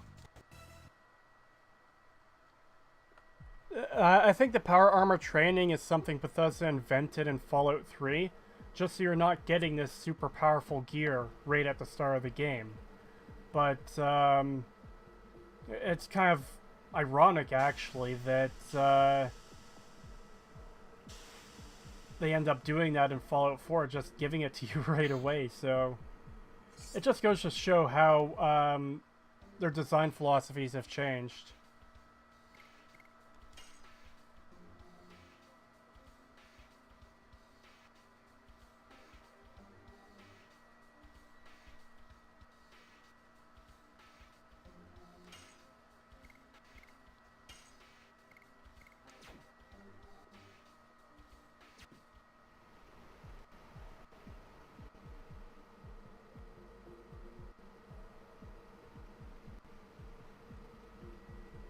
Yeah, Bethesda just changes things at will.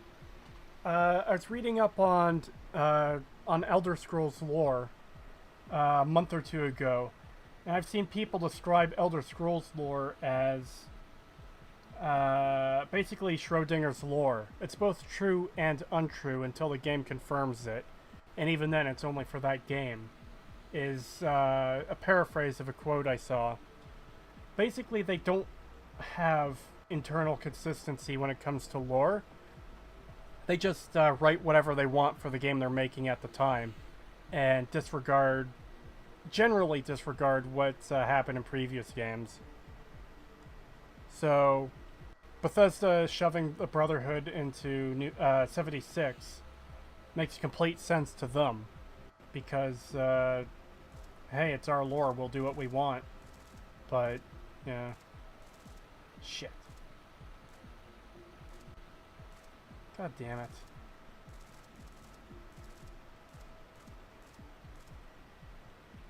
It's not letting me go back for that box either.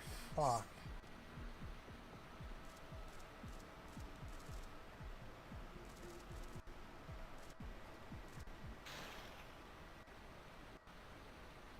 I only had one other question. From a financial and deving standpoint, why do you think they would make these changes? They have 100 million. What do they have to gain from removing choice and taking fundamental aspects out? I can't say for sure. I think, I was talking about this a little earlier, but I think some of it is laziness on their part. Why put in the effort to make the game more complex than they need to? Because they saw with Skyrim, they simplified the game massively from even from Fallout 3, which was simplified from Oblivion, which was simplified from Morrowind.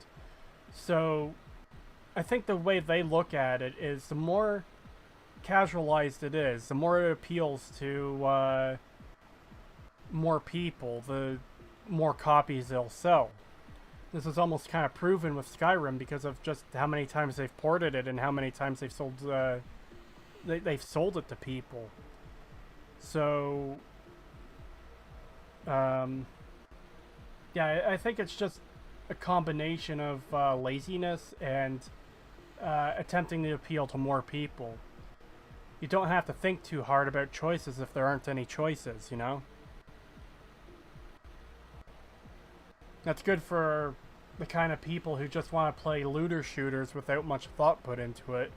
But for the people who actually buy and play these games and have for years, it's taking away everything that made the games what they were.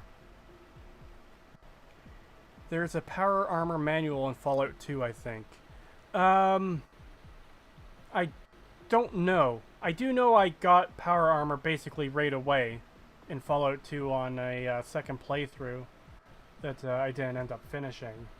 But you can get it and wear it basically immediately if you know where Navarro is.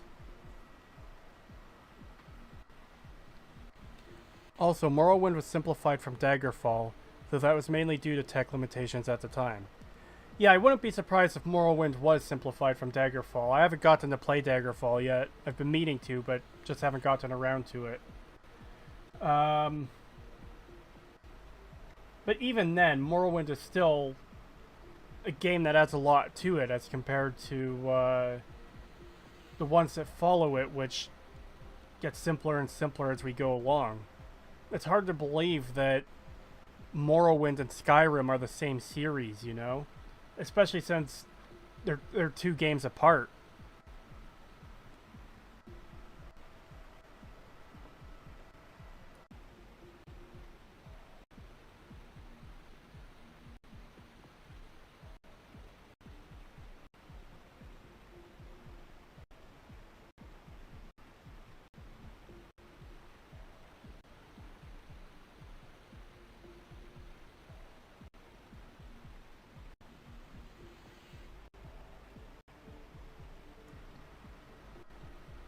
Thank you, Jackal. Yeah, I've heard from a lot of people that Daggerfall is the best, which is one of the reasons I want to play it.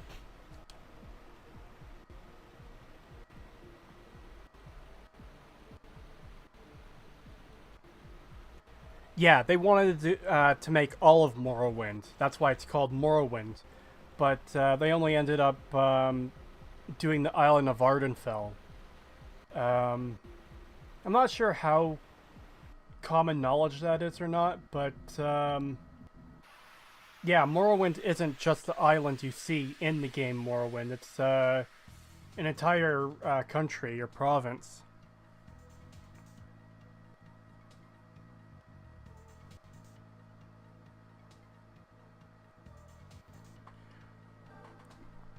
Also, in your video, you said you would have to be extremely incompetent to blow up Megaton before getting the main quest. This was me when I was 9. Well, I think it's a bit different when a kid is playing from when someone who more knows what they're doing is playing, you know? But yeah. Ah, shit. There's a couple times where I've accidentally moved and hit a button and fucked up the edition. I don't doubt people have done it. It's just excuse me. It's just that the game directs you to the place where the information is, so it's hard to miss.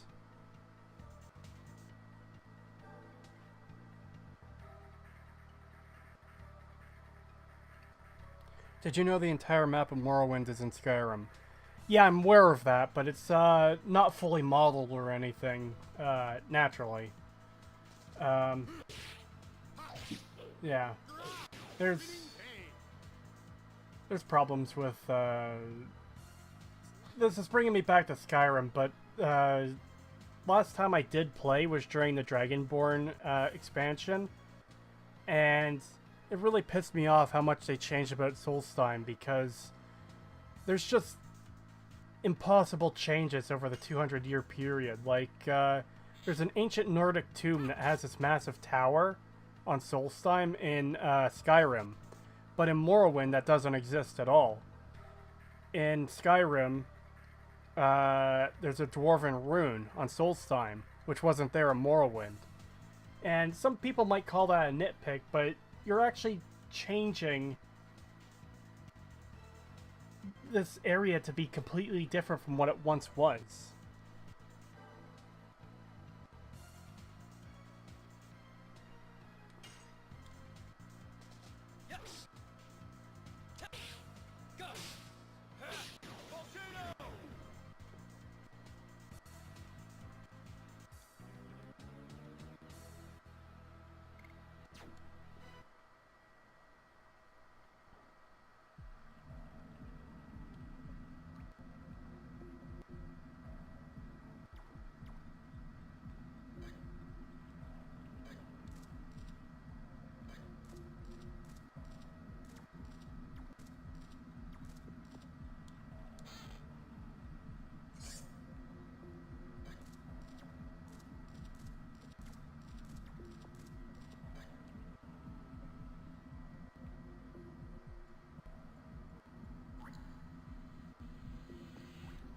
Do you expect adults only to play these games? Like in your vids, you're mainly speaking to adult players or all players.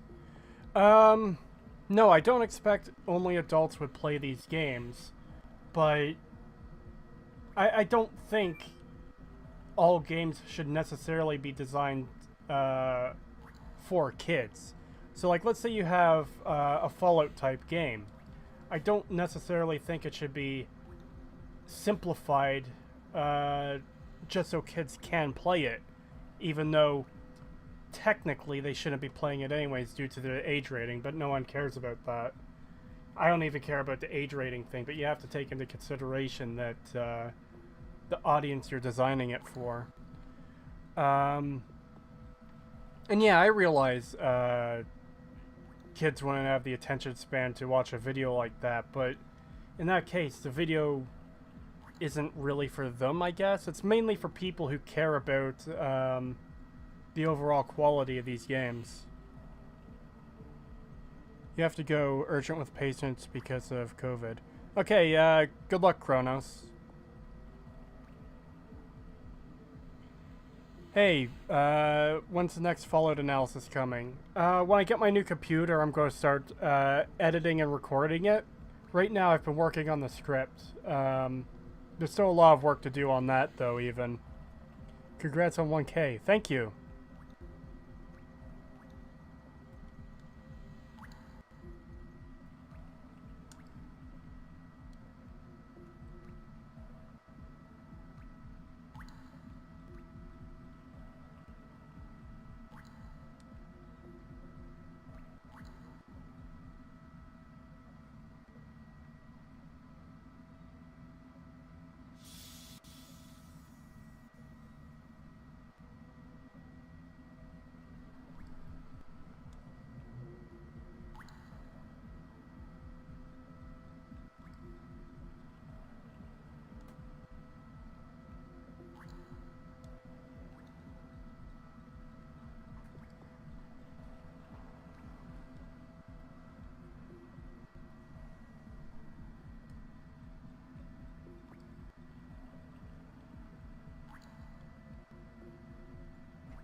Your response to Matin was legendary and well put together and got me to sub. Thank you. Glad you liked it.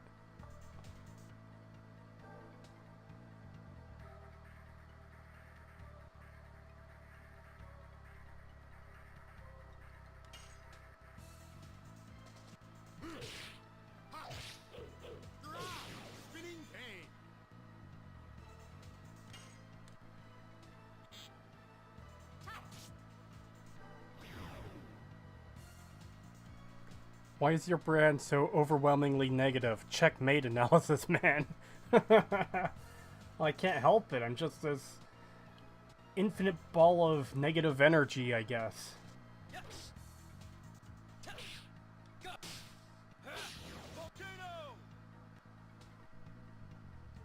You know, because criticizing things is negative, and that's bad.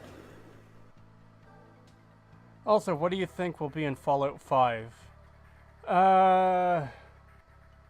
Honestly, I can't really predict how Bethesda will continually make their games worse.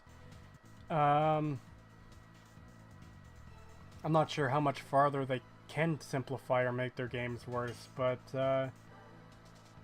I expect much of the same as, Fallout 4. No matter where it takes place, we're going to see the Brotherhood of Steel. Fallout 5 could take place on fucking Mars, and the Brotherhood of Steel will be there. Besides that, yeah, just more one-dimensional characters that are a single personality trait without much else to them. A lot of cool set pieces without much substance. Yeah.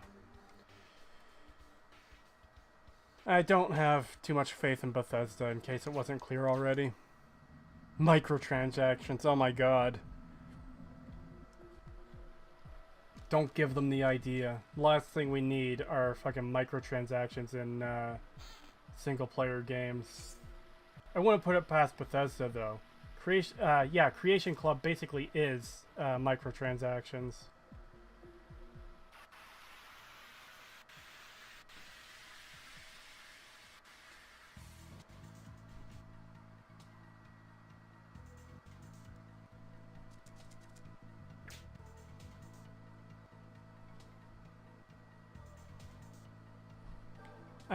I don't think Bethesda could dumb down things any further. Oh, do not underestimate the ability to dumb things down.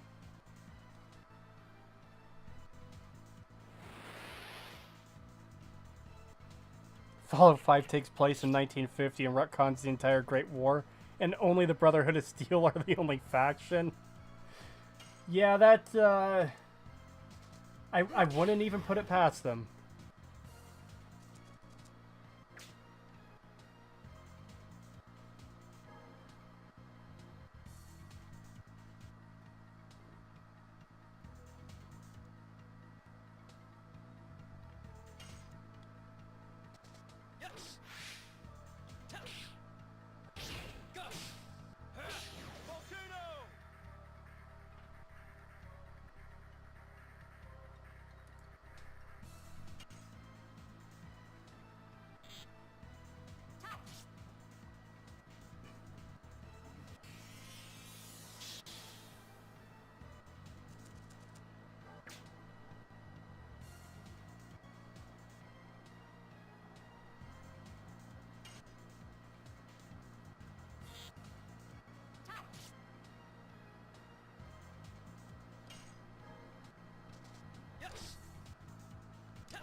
Yeah, it's fine, Scout. You don't have to stay if you're bored or not enjoying it.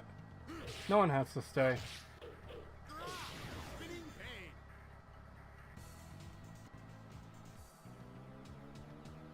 Fallout 5 has removed dialogue, as talking to people may confuse the player.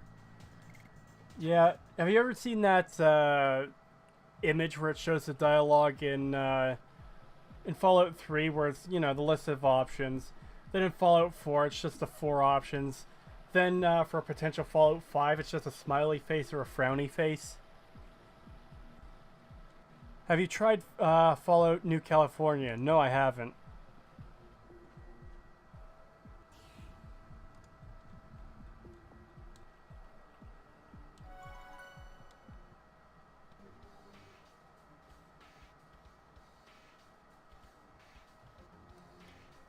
I didn't know until recently that modders that make Creation Club items don't actually get paid for sales of the mod.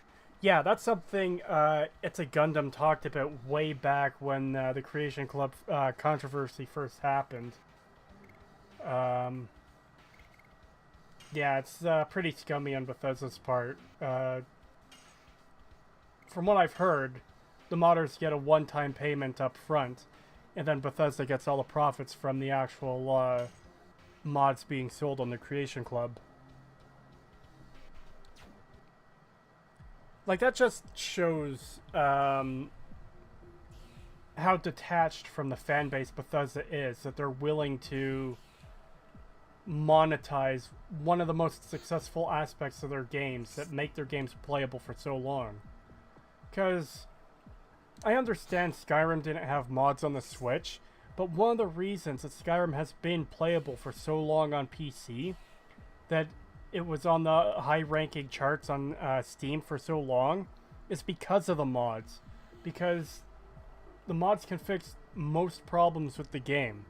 Not the story, of course, but a lot of the mechanical stuff and add additional content. There's apparently a mod for Fallout 4 that re-adds skills. I think it's part of the New Vegas mod. But yeah.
Are you fucking kidding me?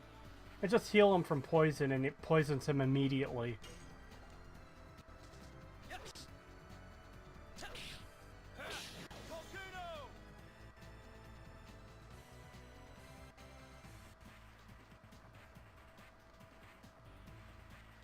Bethesda might put me in the game as an antagonist. That would be funny.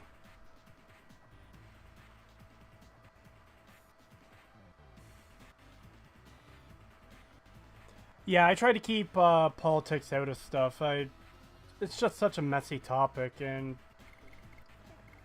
the thing about politics, especially today, is that they're so divisive, so it's just best to avoid it. I'm here for the games.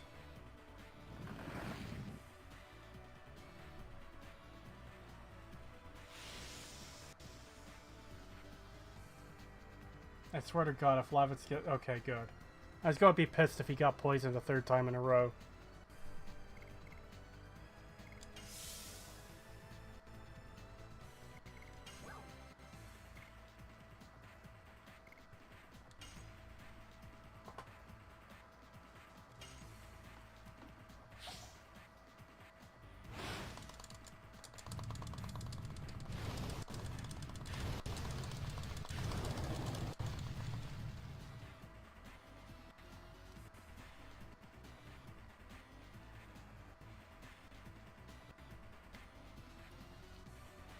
Neil Breen will be your companion in Fallout 5.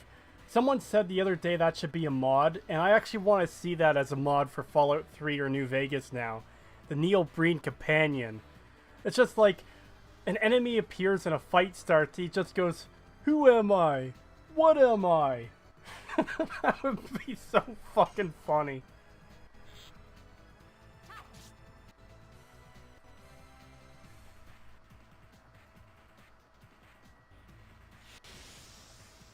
Seriously, if I had any skill for modding these games, I would do that.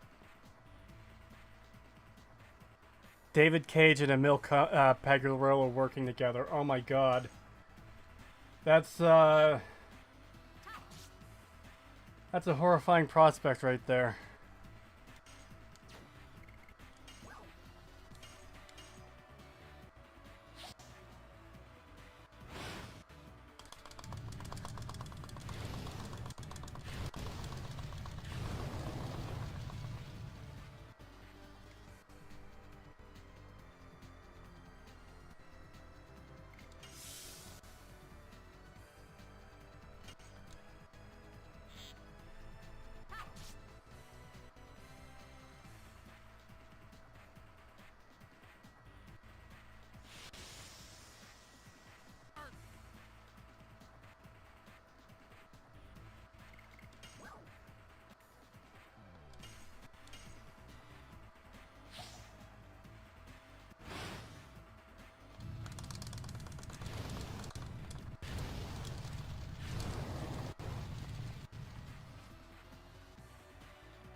Fallout the movie.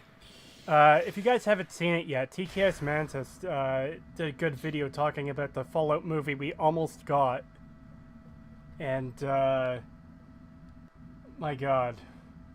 It just seemed like, from the story treatment that was there was just another typical awful, video game movie adaptation. But, yeah, if that's the kind of thing you're interested in, definitely check out Mantis's video because it's pretty good.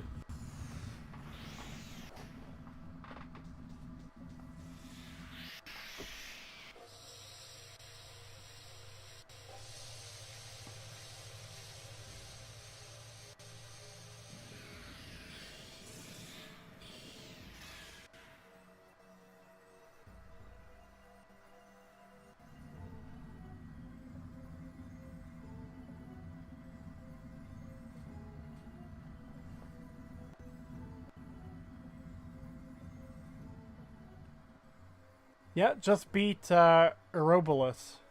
I hope I pronounced that right.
The scene in the emulator has one bug that really makes me mad.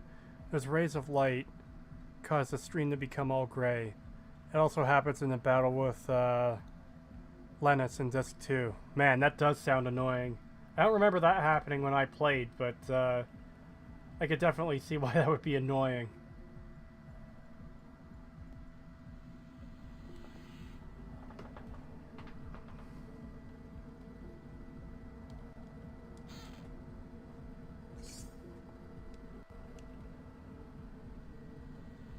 Oh no. Oh no, I'm trapped behind the okay.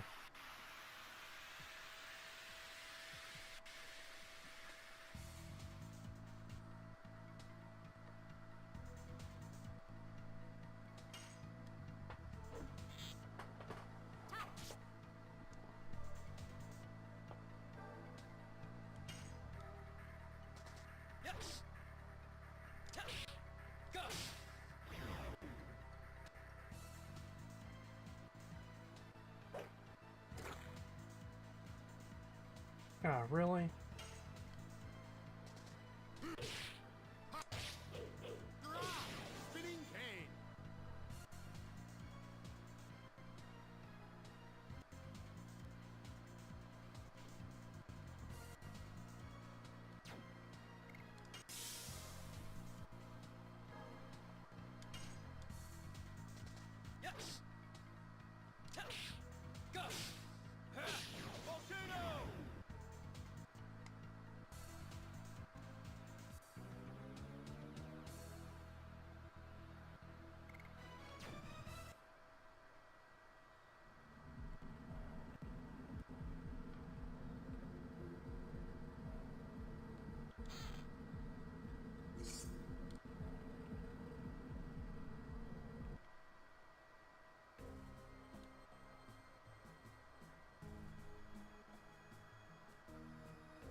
Yeah, it sounds like you had a lot of trouble with the emulator.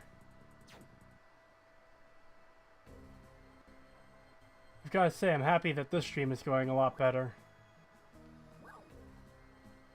Oh, that's cool. I forgot you could even do that. This is the map of the game world.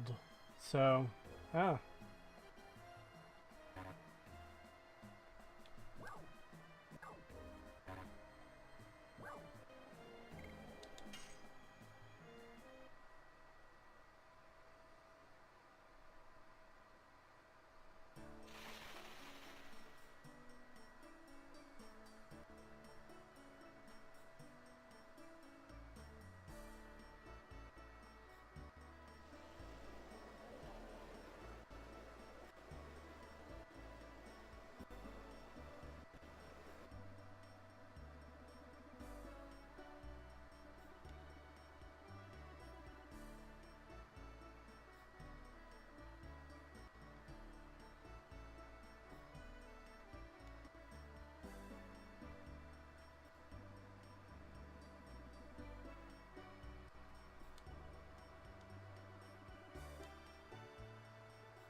I'd pay money for you to do a Fallout 4 live stream completing the game. Oh boy. I'll probably have to stream it again to gather footage for the next part of the analysis, but that's not until I get my new computer.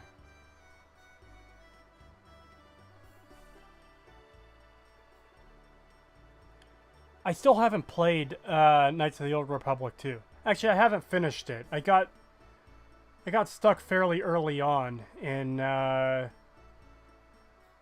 I forget where it was. It's been ages since I played it, but I've never finished Knights of the Old Republic 2. I really should finish it at one point. It's another game I've been meaning to.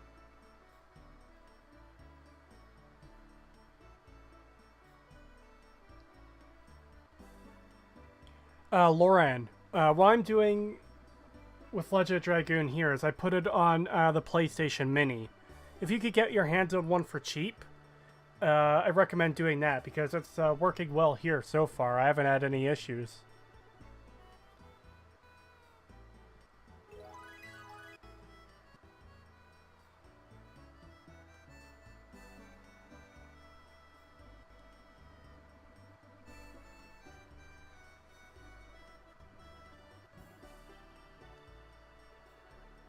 I wasn't even aware of this area.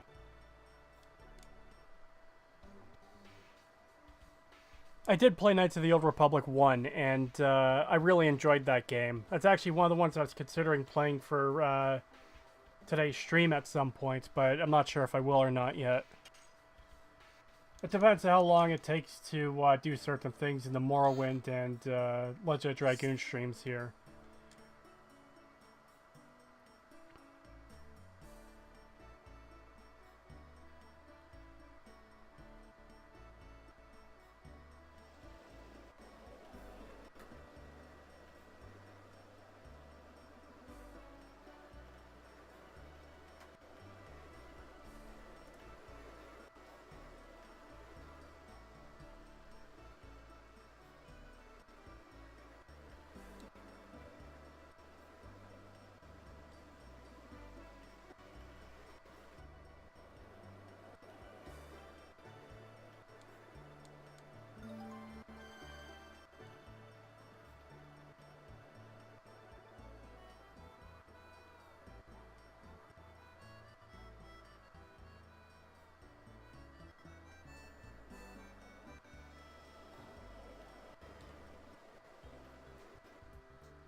Let's see. I didn't know that about the painting. I didn't even know that room was there until just now. Because I never went in there before. That the art is Lavitz itself. Huh. Question, what do you think happened to Bethesda? I think I answered this earlier, but I think it's largely just greed and laziness. I have no doubts Morrowind is a great game, but I tried playing and couldn't get into it. Morrowind hasn't aged that well in some ways. I don't like to use the mods will fix it argument on most things, especially Bethesda games, but you can get mods that will make they'll change the experience of Morrowind that might make you enjoy it more. What did you think about the Outer Worlds? I haven't played Outer Worlds yet. It's not released on PC yet, and I heard the Switch port, which just released, wasn't that good. So I'm just waiting for now. Once it's on Steam, I'll get it.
I'm planning on doing a quick start guide for Morrowind soon. Well, I've been planning it for over a year now, but it is a video that will hopefully help people get into the game a bit easier.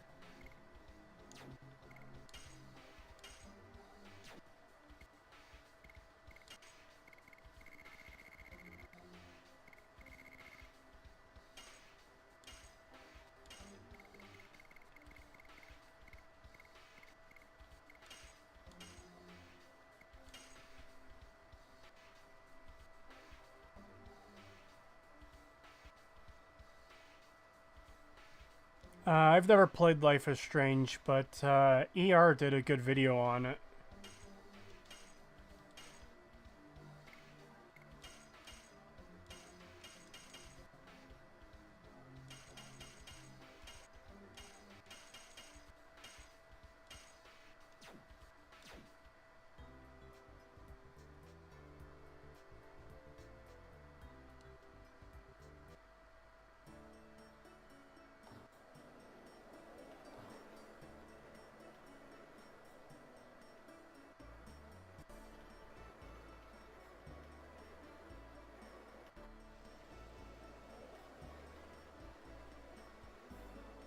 Huh.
Opinion on Fallout companions as a whole. Favorite companion or companions if you have more than one. Well, obviously, I think New Vegas handled companions best out of all the games. With Fallout 1 and 2, they're basically just an extra character to help you in fights, and they were as well in Fallout 3. In Fallout 3, they were just a pack mule with a gun. New Vegas really changed the game with companions by expanding on them and turning them into actual full-on characters. Like in Fallout 3, what do we know about Jericho, for example? He's a retired raider. Okay, does he have any story? Does he have any goals or thoughts about anything that's happening? No, he doesn't. Whereas Boone is probably my favorite companion from New Vegas, but I'm going to use him as the example here. He's dealing with the past and the loss of his wife, his hatred for the Legion, and all that. It's so much more complex and interesting than just an extra character helping you fight. And I said this in my Fallout 4 analysis, part 3, but it seems like they tried to kind of do something similar, but just didn't follow through on it. All the companions in Fallout 4 feel bland for the most part, and their quests are overly simple.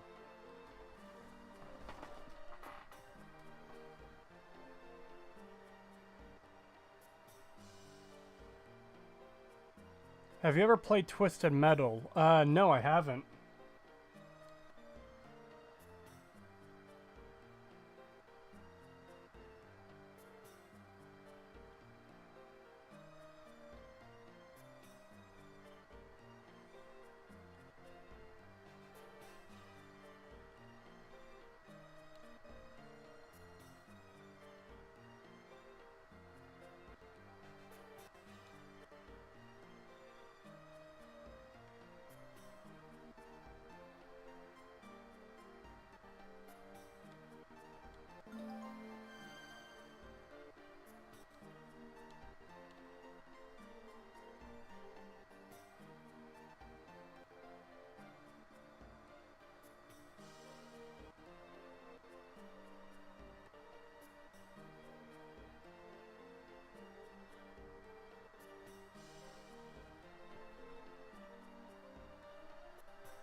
You could say your favorite Fallout 4 companion is. It's not that big of a deal.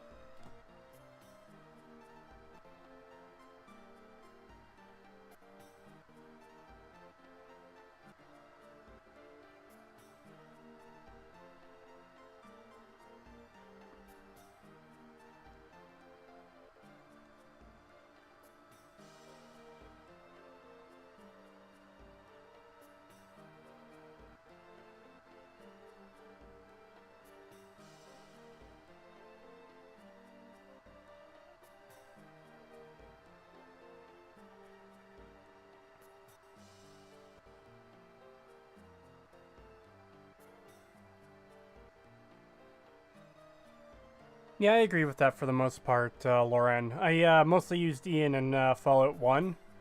Fallout 2, I had Sulik with me for basically the entire game. And the Deathclaw guy, I forget his name. Was it Goris? Fallout 3...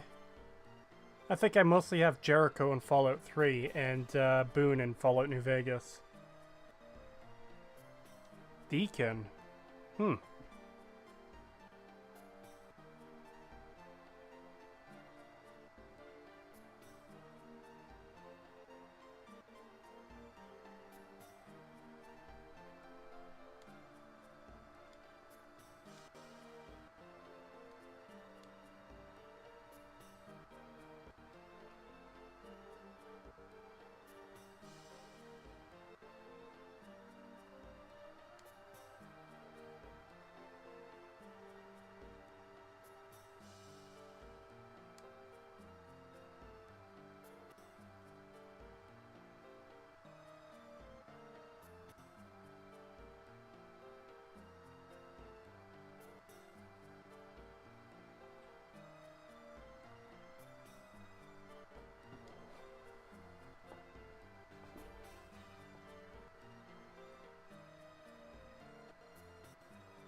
So what's your favorite faction in all Fallout games? The Enclave. Yeah, they're by far my favorite. So it's Fallout 3 was my first Fallout game, but having played the whole main series now, it's disappointing more wasn't done with them in Fallout 3. And I can only assume Bethesda's going to bring them back again at some point, and I would hope they would do something interesting with them, but I don't have any faith in Bethesda, so, yeah.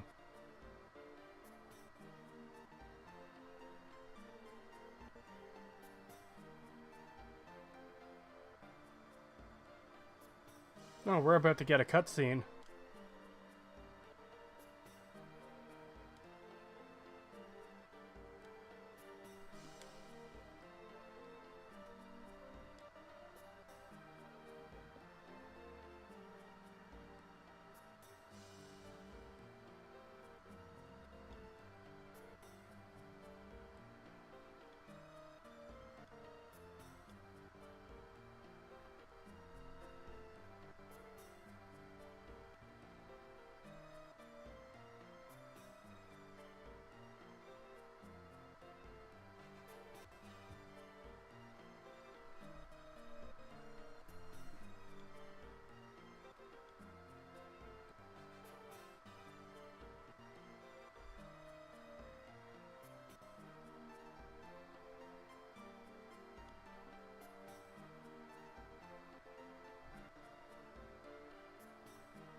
As if they were gods, Winglies ruled over all living creatures and used them as slaves.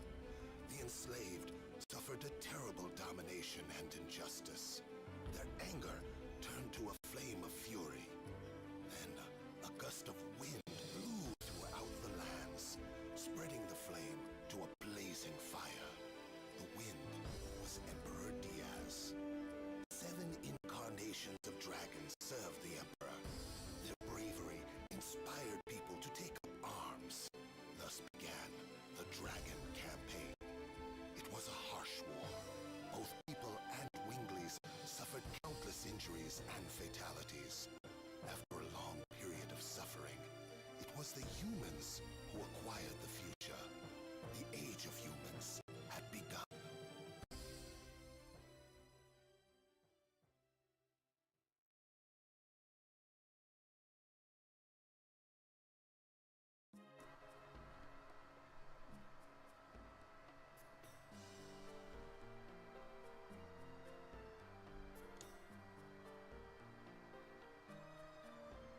That's some of the better voice acting in this game, to be honest.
A lot of people I've met who complain about New Vegas complain the factions are too gimmicky.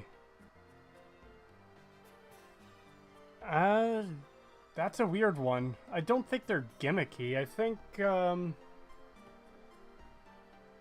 I don't think they're gimmicky at all. They each serve a purpose in the story, and, it's based on the different ideologies of each faction.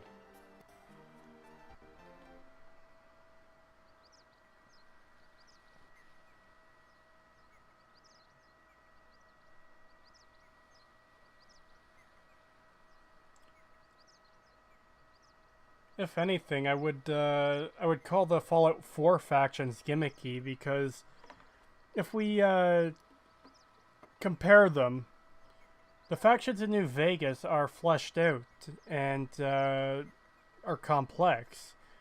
It's explained that the NCR is basically the old world government, but with many of its flaws. There's a lot of bureaucracy. There's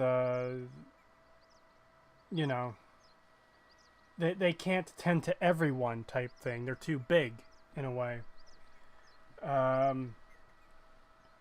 Caesar's Legion, obviously, is horrible and enslaves people and are terribly brutal, but Caesar has an in-depth explanation for why he does what he does, and it's a really good speech.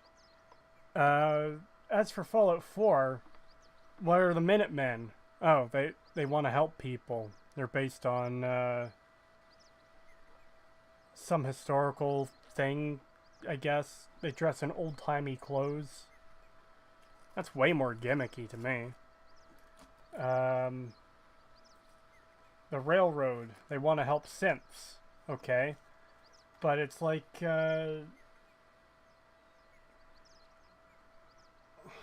I don't know. They center around one idea to make them stick out. How does that not apply to Fallout 4's factions?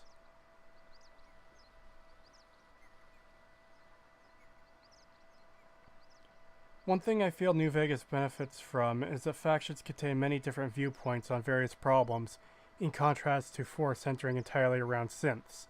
Yeah, exactly. Exactly that.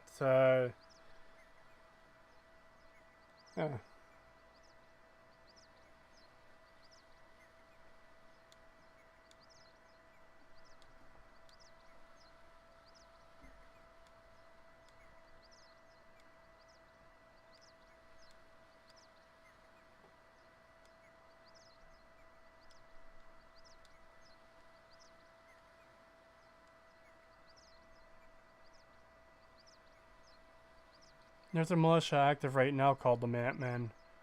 I wasn't aware of that. It actually really bugs me that Bethesda pushed the whole Minutemen thing so far that they actually made fucking laser muskets. I mean, come on. That's so dumb. Laser musket. Like, what the fuck?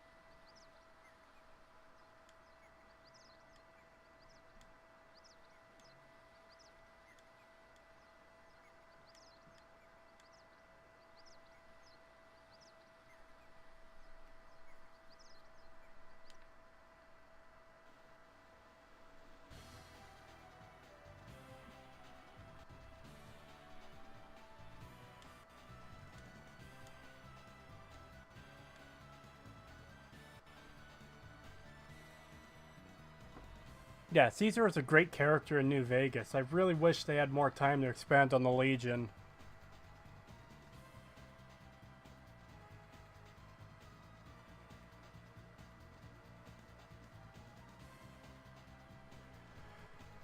Oh boy, that's a big one. Quick draw. He told me 3 was better because you can't blow up a city in New Vegas and can't make that big of an impact. Okay, here's the thing. The destruction of Megaton has no impact at all on the world of Fallout 3. Because Megaton produces nothing, because it's not needed by any characters in any way, the destruction of it's basically meaningless. Let's say if Megaton created medicine, for example, different stim packs or just whatever to help people who are injured. If that city got blown up and that source of medicine was gone forever, that would have a massive impact on the wasteland because people wouldn't be able to take care of their sick and injured. And it would have a knock-on effect, essentially, that the central location is now gone. Yeah. It might cause... I explained this in one of my videos, but it could cause groups to become hostile with each other for what resources they have.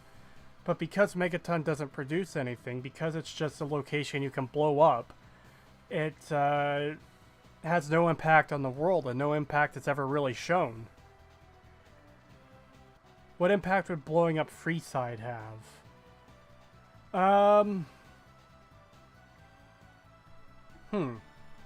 What impact would blowing up Freeside have?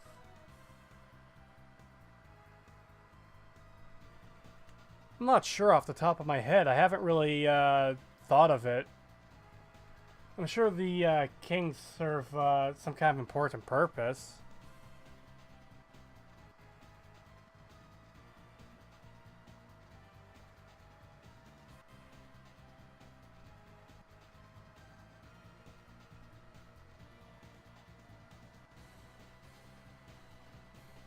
And yeah, the destruction of Megaton is so worthless to Fallout 3 that's not even mentioned in the end cutscene.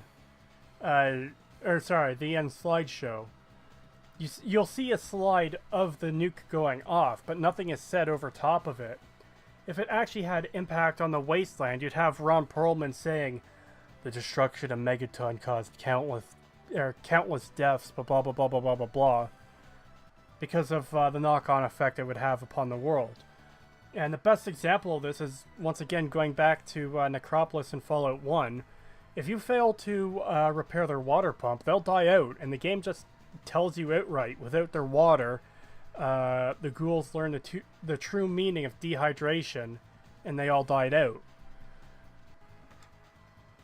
If something as simple as a water pump can cause that big of an effect in Fallout 1, yet nuking an entire town of Fallout 3 has no impact on the world, that just goes to show how shallow it is. Hardly anyone in the world of Fallout 3 mentions Megaton getting nuked. Three Dog will talk about it on the radio. Your father will be mildly disappointed in you. And sometimes random traders will say, oh my god, Megaton got blown up. And that's about the extent of it from what I can recall.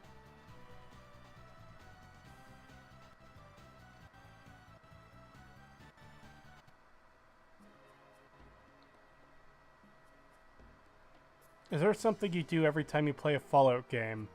Yeah, I nuke Megaton, because it's fucking worthless.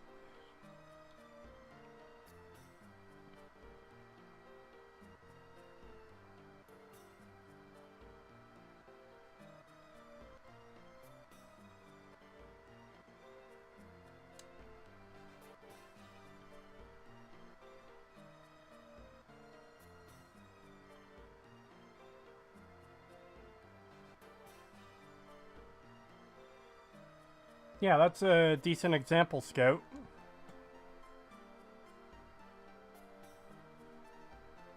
There's so much that could be done with the destruction of Megaton, and Bethesda just refuses to do it.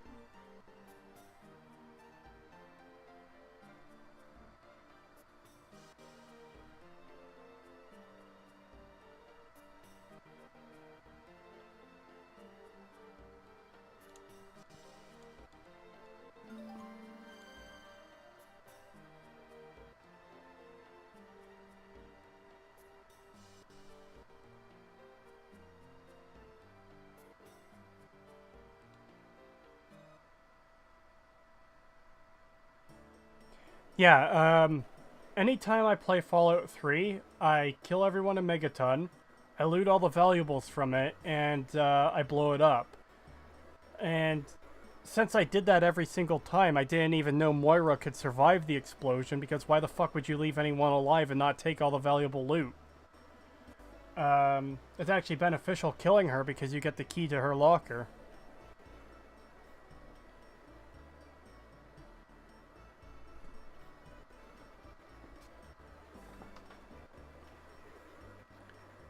Yeah, Easy Pete could one-shot Frank Horrigan. You ever see that scene in Fallout 2 where Frank Horrigan punches the Deathclaw and it just explodes? That's what would happen if Easy Pete punched Frank Horrigan.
Vibe check. This is Legend of Dragoon, a PlayStation 1 game.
What do you think about the children of Adam in Fallout 4?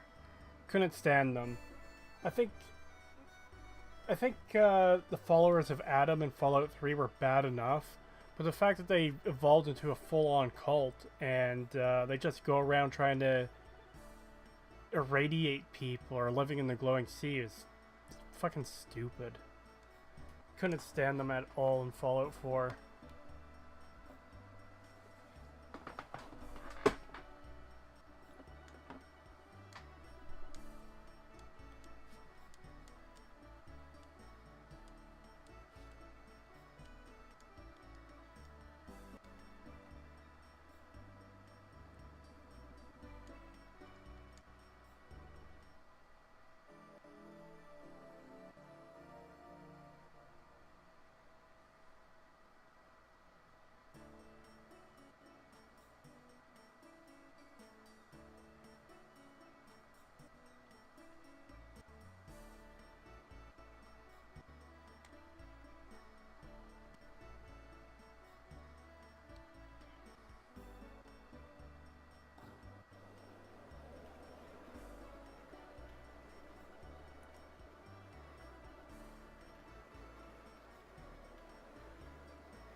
Is the game over? No, not by a long shot. This is just still early into the game. I'm just looking for something right now.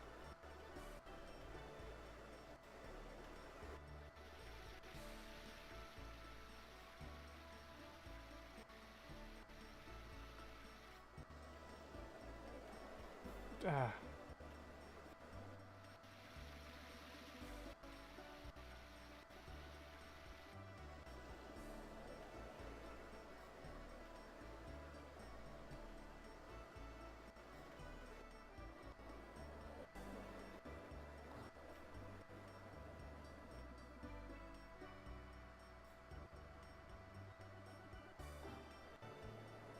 Actually, that might be where I need to go.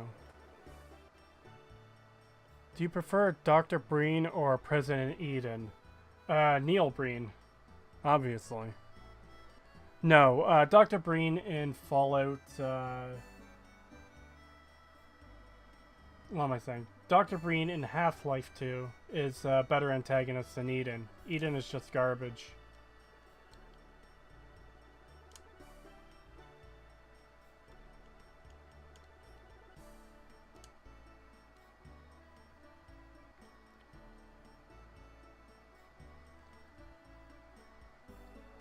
Which is better, Fallout or Elder Scrolls? Wow, that's quite the question there. Let's see. I like Elder Scrolls better personally, but that's mostly Morrowind and a bit of Oblivion. I think Fallout is the better series because it's more consistent with its lore. As far as 1, 2 New Vegas goes. Once Bethesda got a hold of it, though, they completely fucked that up, naturally.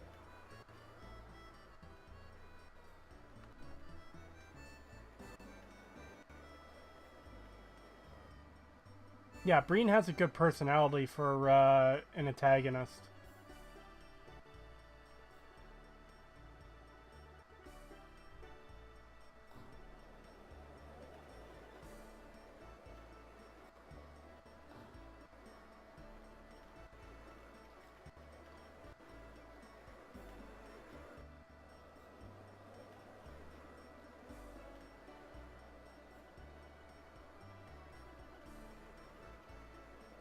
Trying to get to a specific location, but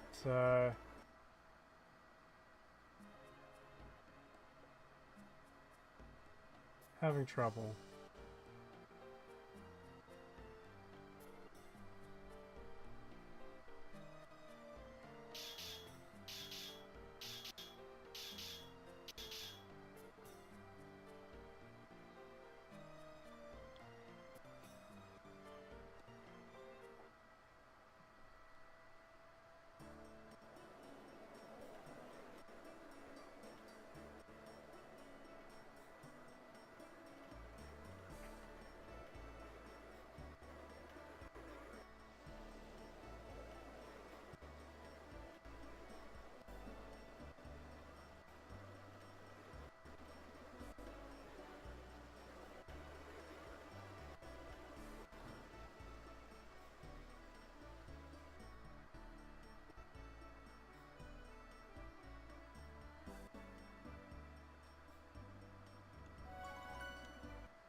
Where the fuck is the boat?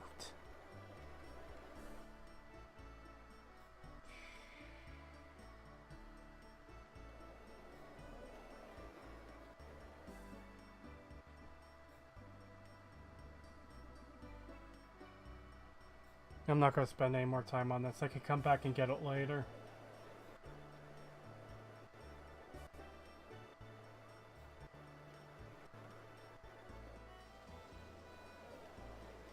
Ugh.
Sorry, I haven't been keeping up with chat. I don't get why synths were even put into Fallout since ghouls fit the same purpose. It's not just that. The synths serve a couple purposes. One of them is the whole racism thing that ghouls face, but the other thing is slavery, which is something Fallout has already explored, even in Fallout 3. Like, I get they want to try and explore this idea, but it's something that's already been explored in other aspects in other games in the series.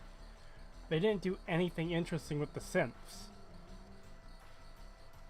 And even the whole, oh, they're replacing people aspect is not handled well at all.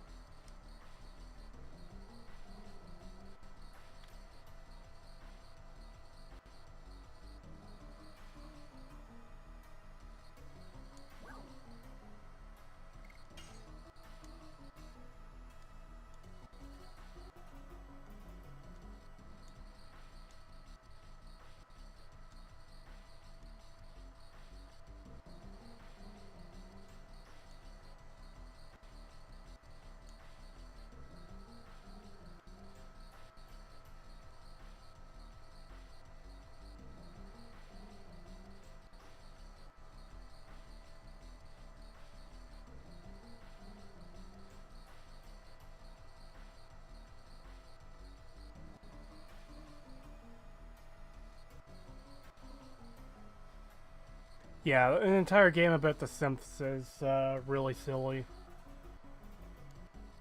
It definitely could have been a smaller aspect of a bigger game, but for the entire game to be focused on that is just too much.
Bethesda basically looked at New Vegas and learned all the wrong lessons.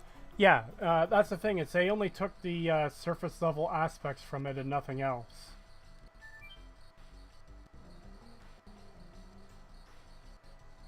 Fallout 4 just feels like a fanfic. Yeah, absolutely.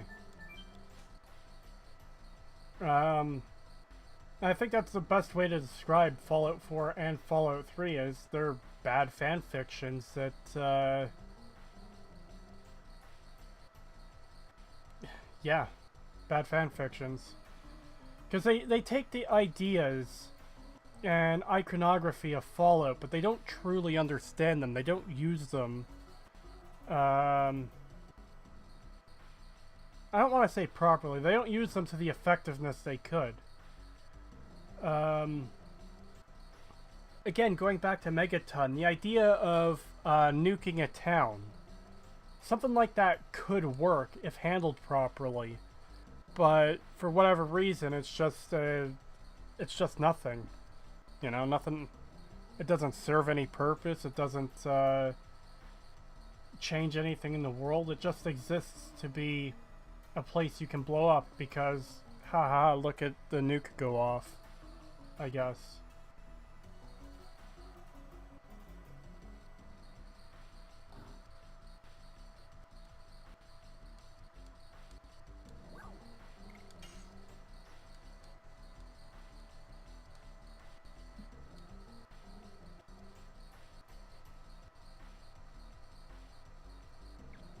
Fallout 3 is bad fan fiction. Fallout 4 is grave robbery.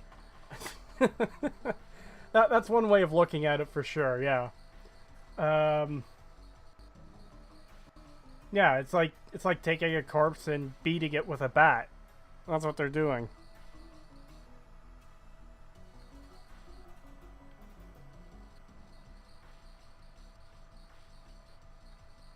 And they even said they were fans of the franchise.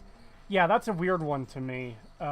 Maybe they were fans of the franchise, but that doesn't change the fact that they don't truly understand it.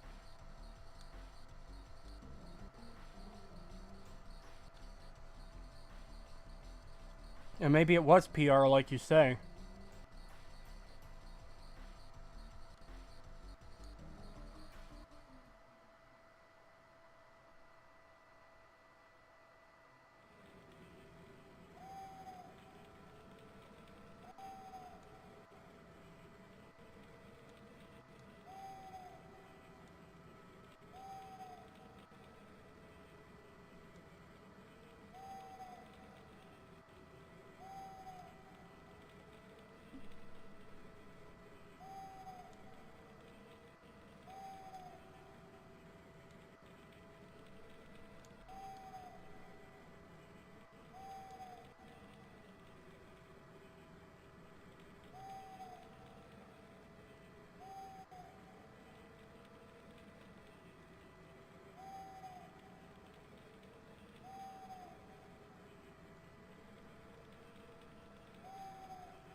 As God is able to participate and help cause this 1,000 substream. Thank you.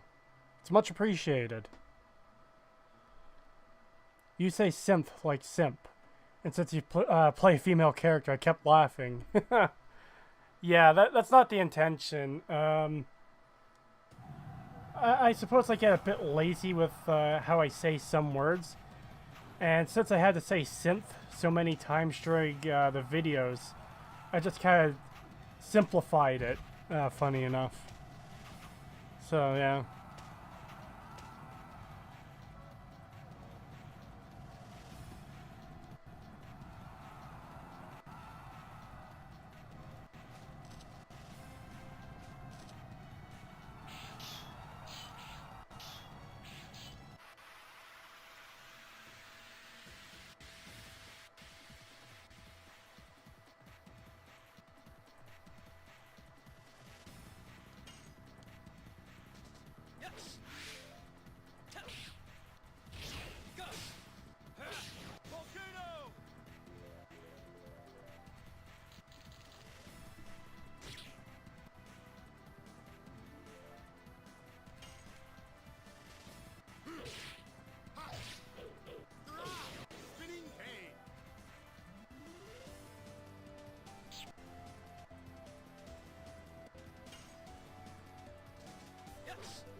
A lot of streams, there's a way to donate. Any way to donate on this one?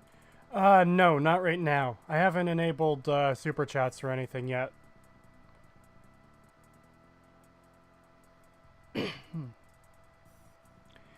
One thing I've always wondered is if anyone is going to try and push into Bethesda's ballpark and overtake Elder Scrolls and Fallout's positions. It doesn't seem terribly difficult to outdo them. That's something I would really like to see, because I do really, really love the style of their games. It's part of the reason I love Morrowind so much, is just the way the world works, because you don't see that from many games where you can enter literally every building and dungeon, and everything, all the items are just placed in the world, and just everything about the way the worlds work as far as gameplay goes. I love it, and I really hope more developers step up and try to do that style. I want to make a game in that style one day, but it's obviously not something I can do right now or alone. Give me fucking $50 million and I'll do it. Ignore that ding that just played. Forgot to mute that.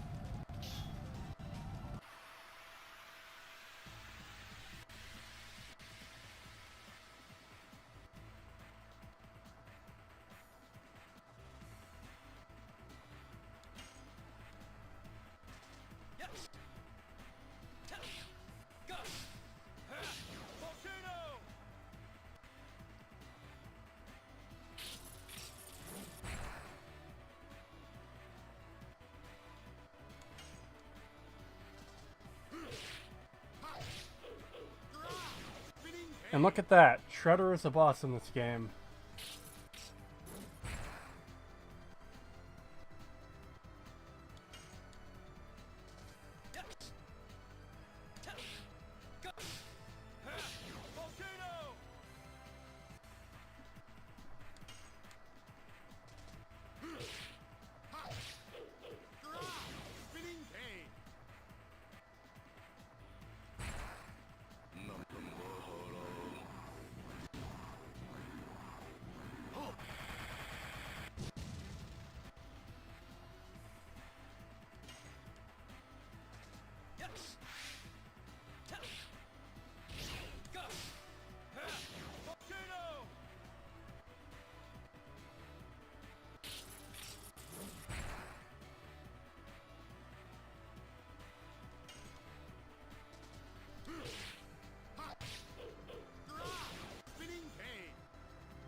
You could do it alone.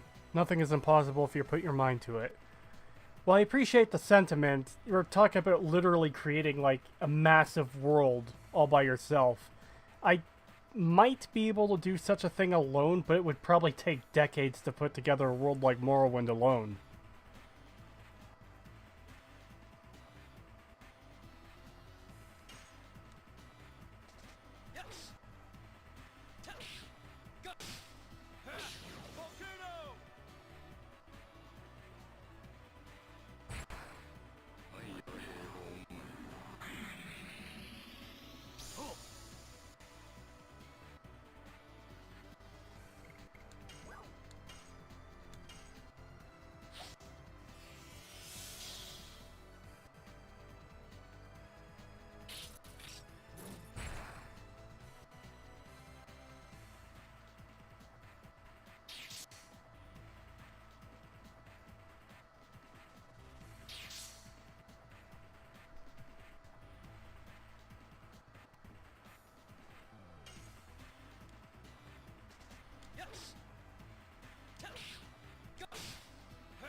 Wow, that fight was easier than I remember.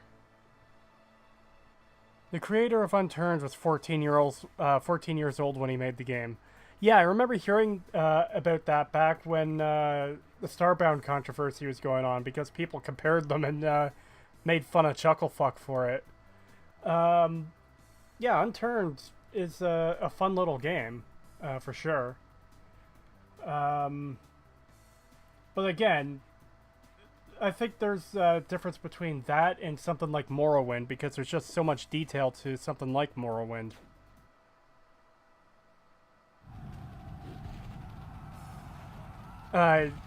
Yeah, Kongol is one of the better boss fights in the game, and I wish more fights kind of use this mechanic where they punish you for not getting the additions right.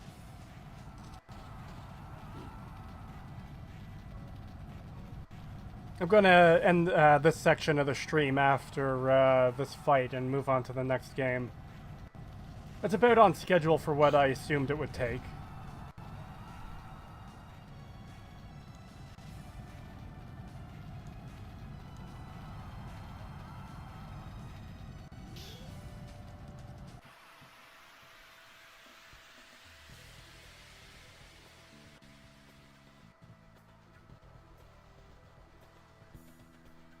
I plan on streaming more of this in the future, too. I fucking love this game.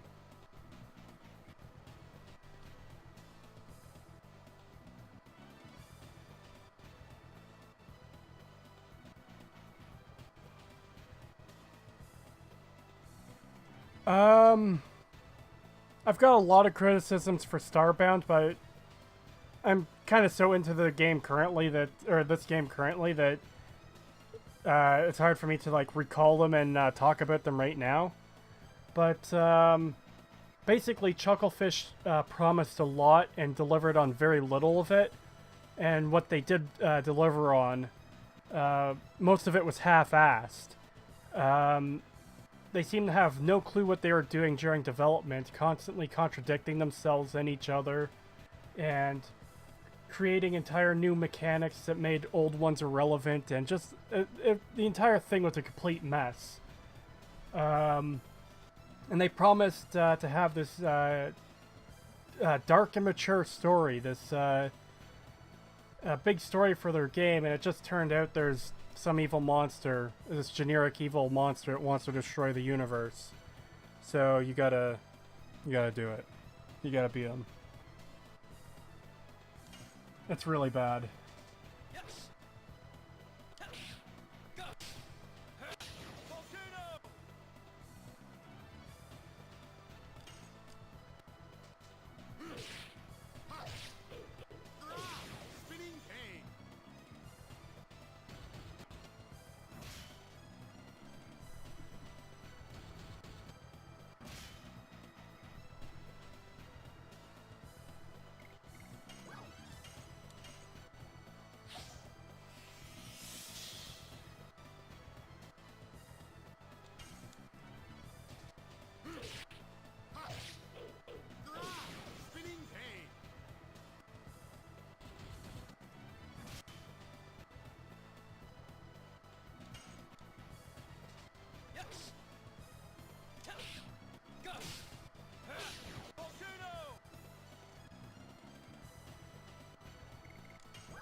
You felt a little cringe from that because what their story ended up being was basically fucking nothing, and they filled the game with cutesy bullshit like the penguins and just...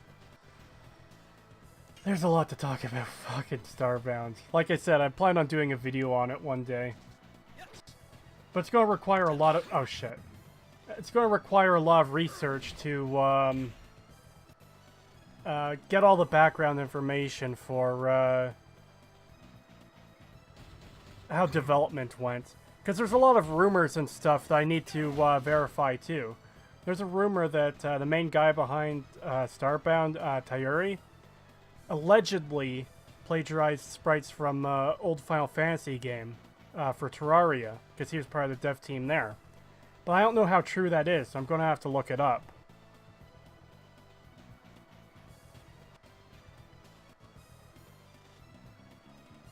Yeah, you're exactly right, Man Blast. Terraria's amazing main storyline was scan a bunch of bullshit, go do a pre-made dungeon, and fight a boss in their boss arena, because they'll break if they're not inside a fucking boss arena.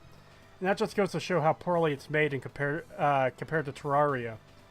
With Terraria, the bosses can spawn basically anywhere in the world, and they're not confined to a specific arena. And they work really well as fights.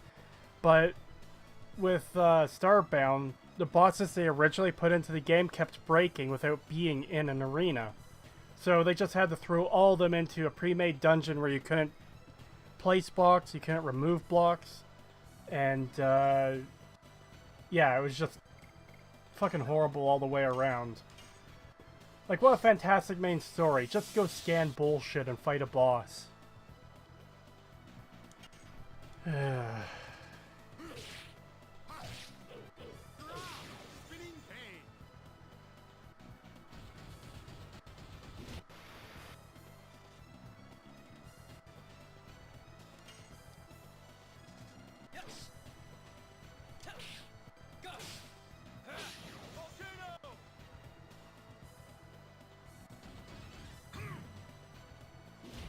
Yeah, agreed, Logan. Terraria's bosses are pretty fun to fight. All the bosses, or most of the bosses in Starbound were pretty bland and annoying. Ah, shit.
Dart tries to do the fucking finishing move, it just gets blown the fuck out by him in one punch.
What do you think about H Bomber guy? It seems that you know about his Fallout 3 video, but what about the man and the content himself? I don't know a whole lot about H Bomber guy. I do think his Fallout 3 video is pretty well done. And besides that, I only know a little bit of vague things I've heard here and there. I think he was part of the Medicare trolling group that Mr. Medicare was a part of way back in the day. I think that was who Medicare was referring to. But I don't think he's a part of that kind of stuff anymore, and I haven't seen any of his other content besides his Fallout 3 video. I know there's a slight kind of feud between him and Mauler, because Mauler responded to his Dark Souls defense video. Sorry, Dark Souls 2 defense video. But again, I don't know the full story or details there.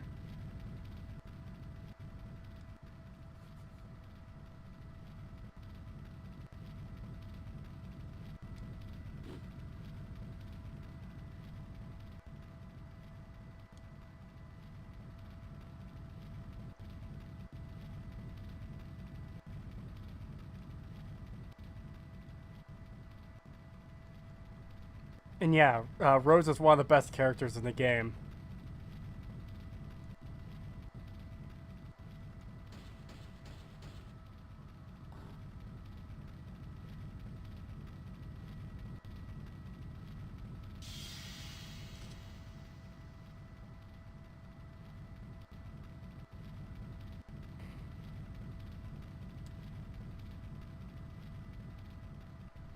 Yeah, I heard his Dark Souls 2 video was bad, but I don't know anything about Dark Souls myself. I've never played any of the games in the series, so I don't really have any... I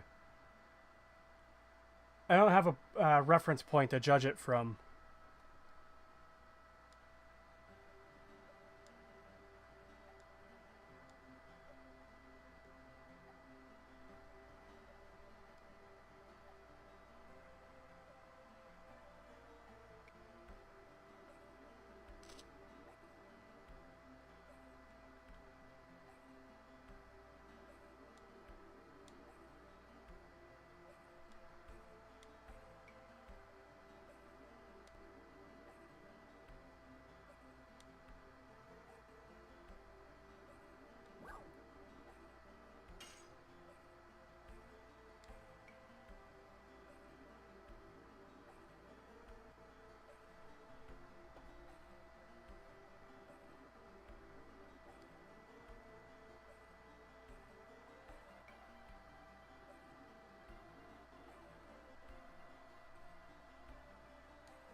Why does one leg have the purple thing and the other doesn't? I think that's just a character design thing. Probably to make her stand out. I don't know.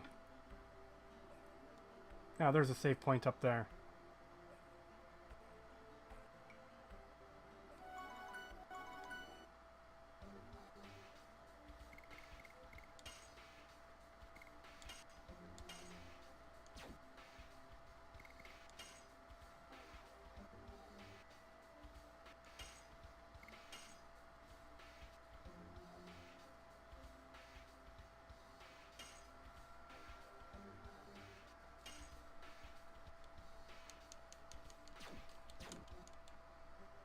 I forgot something.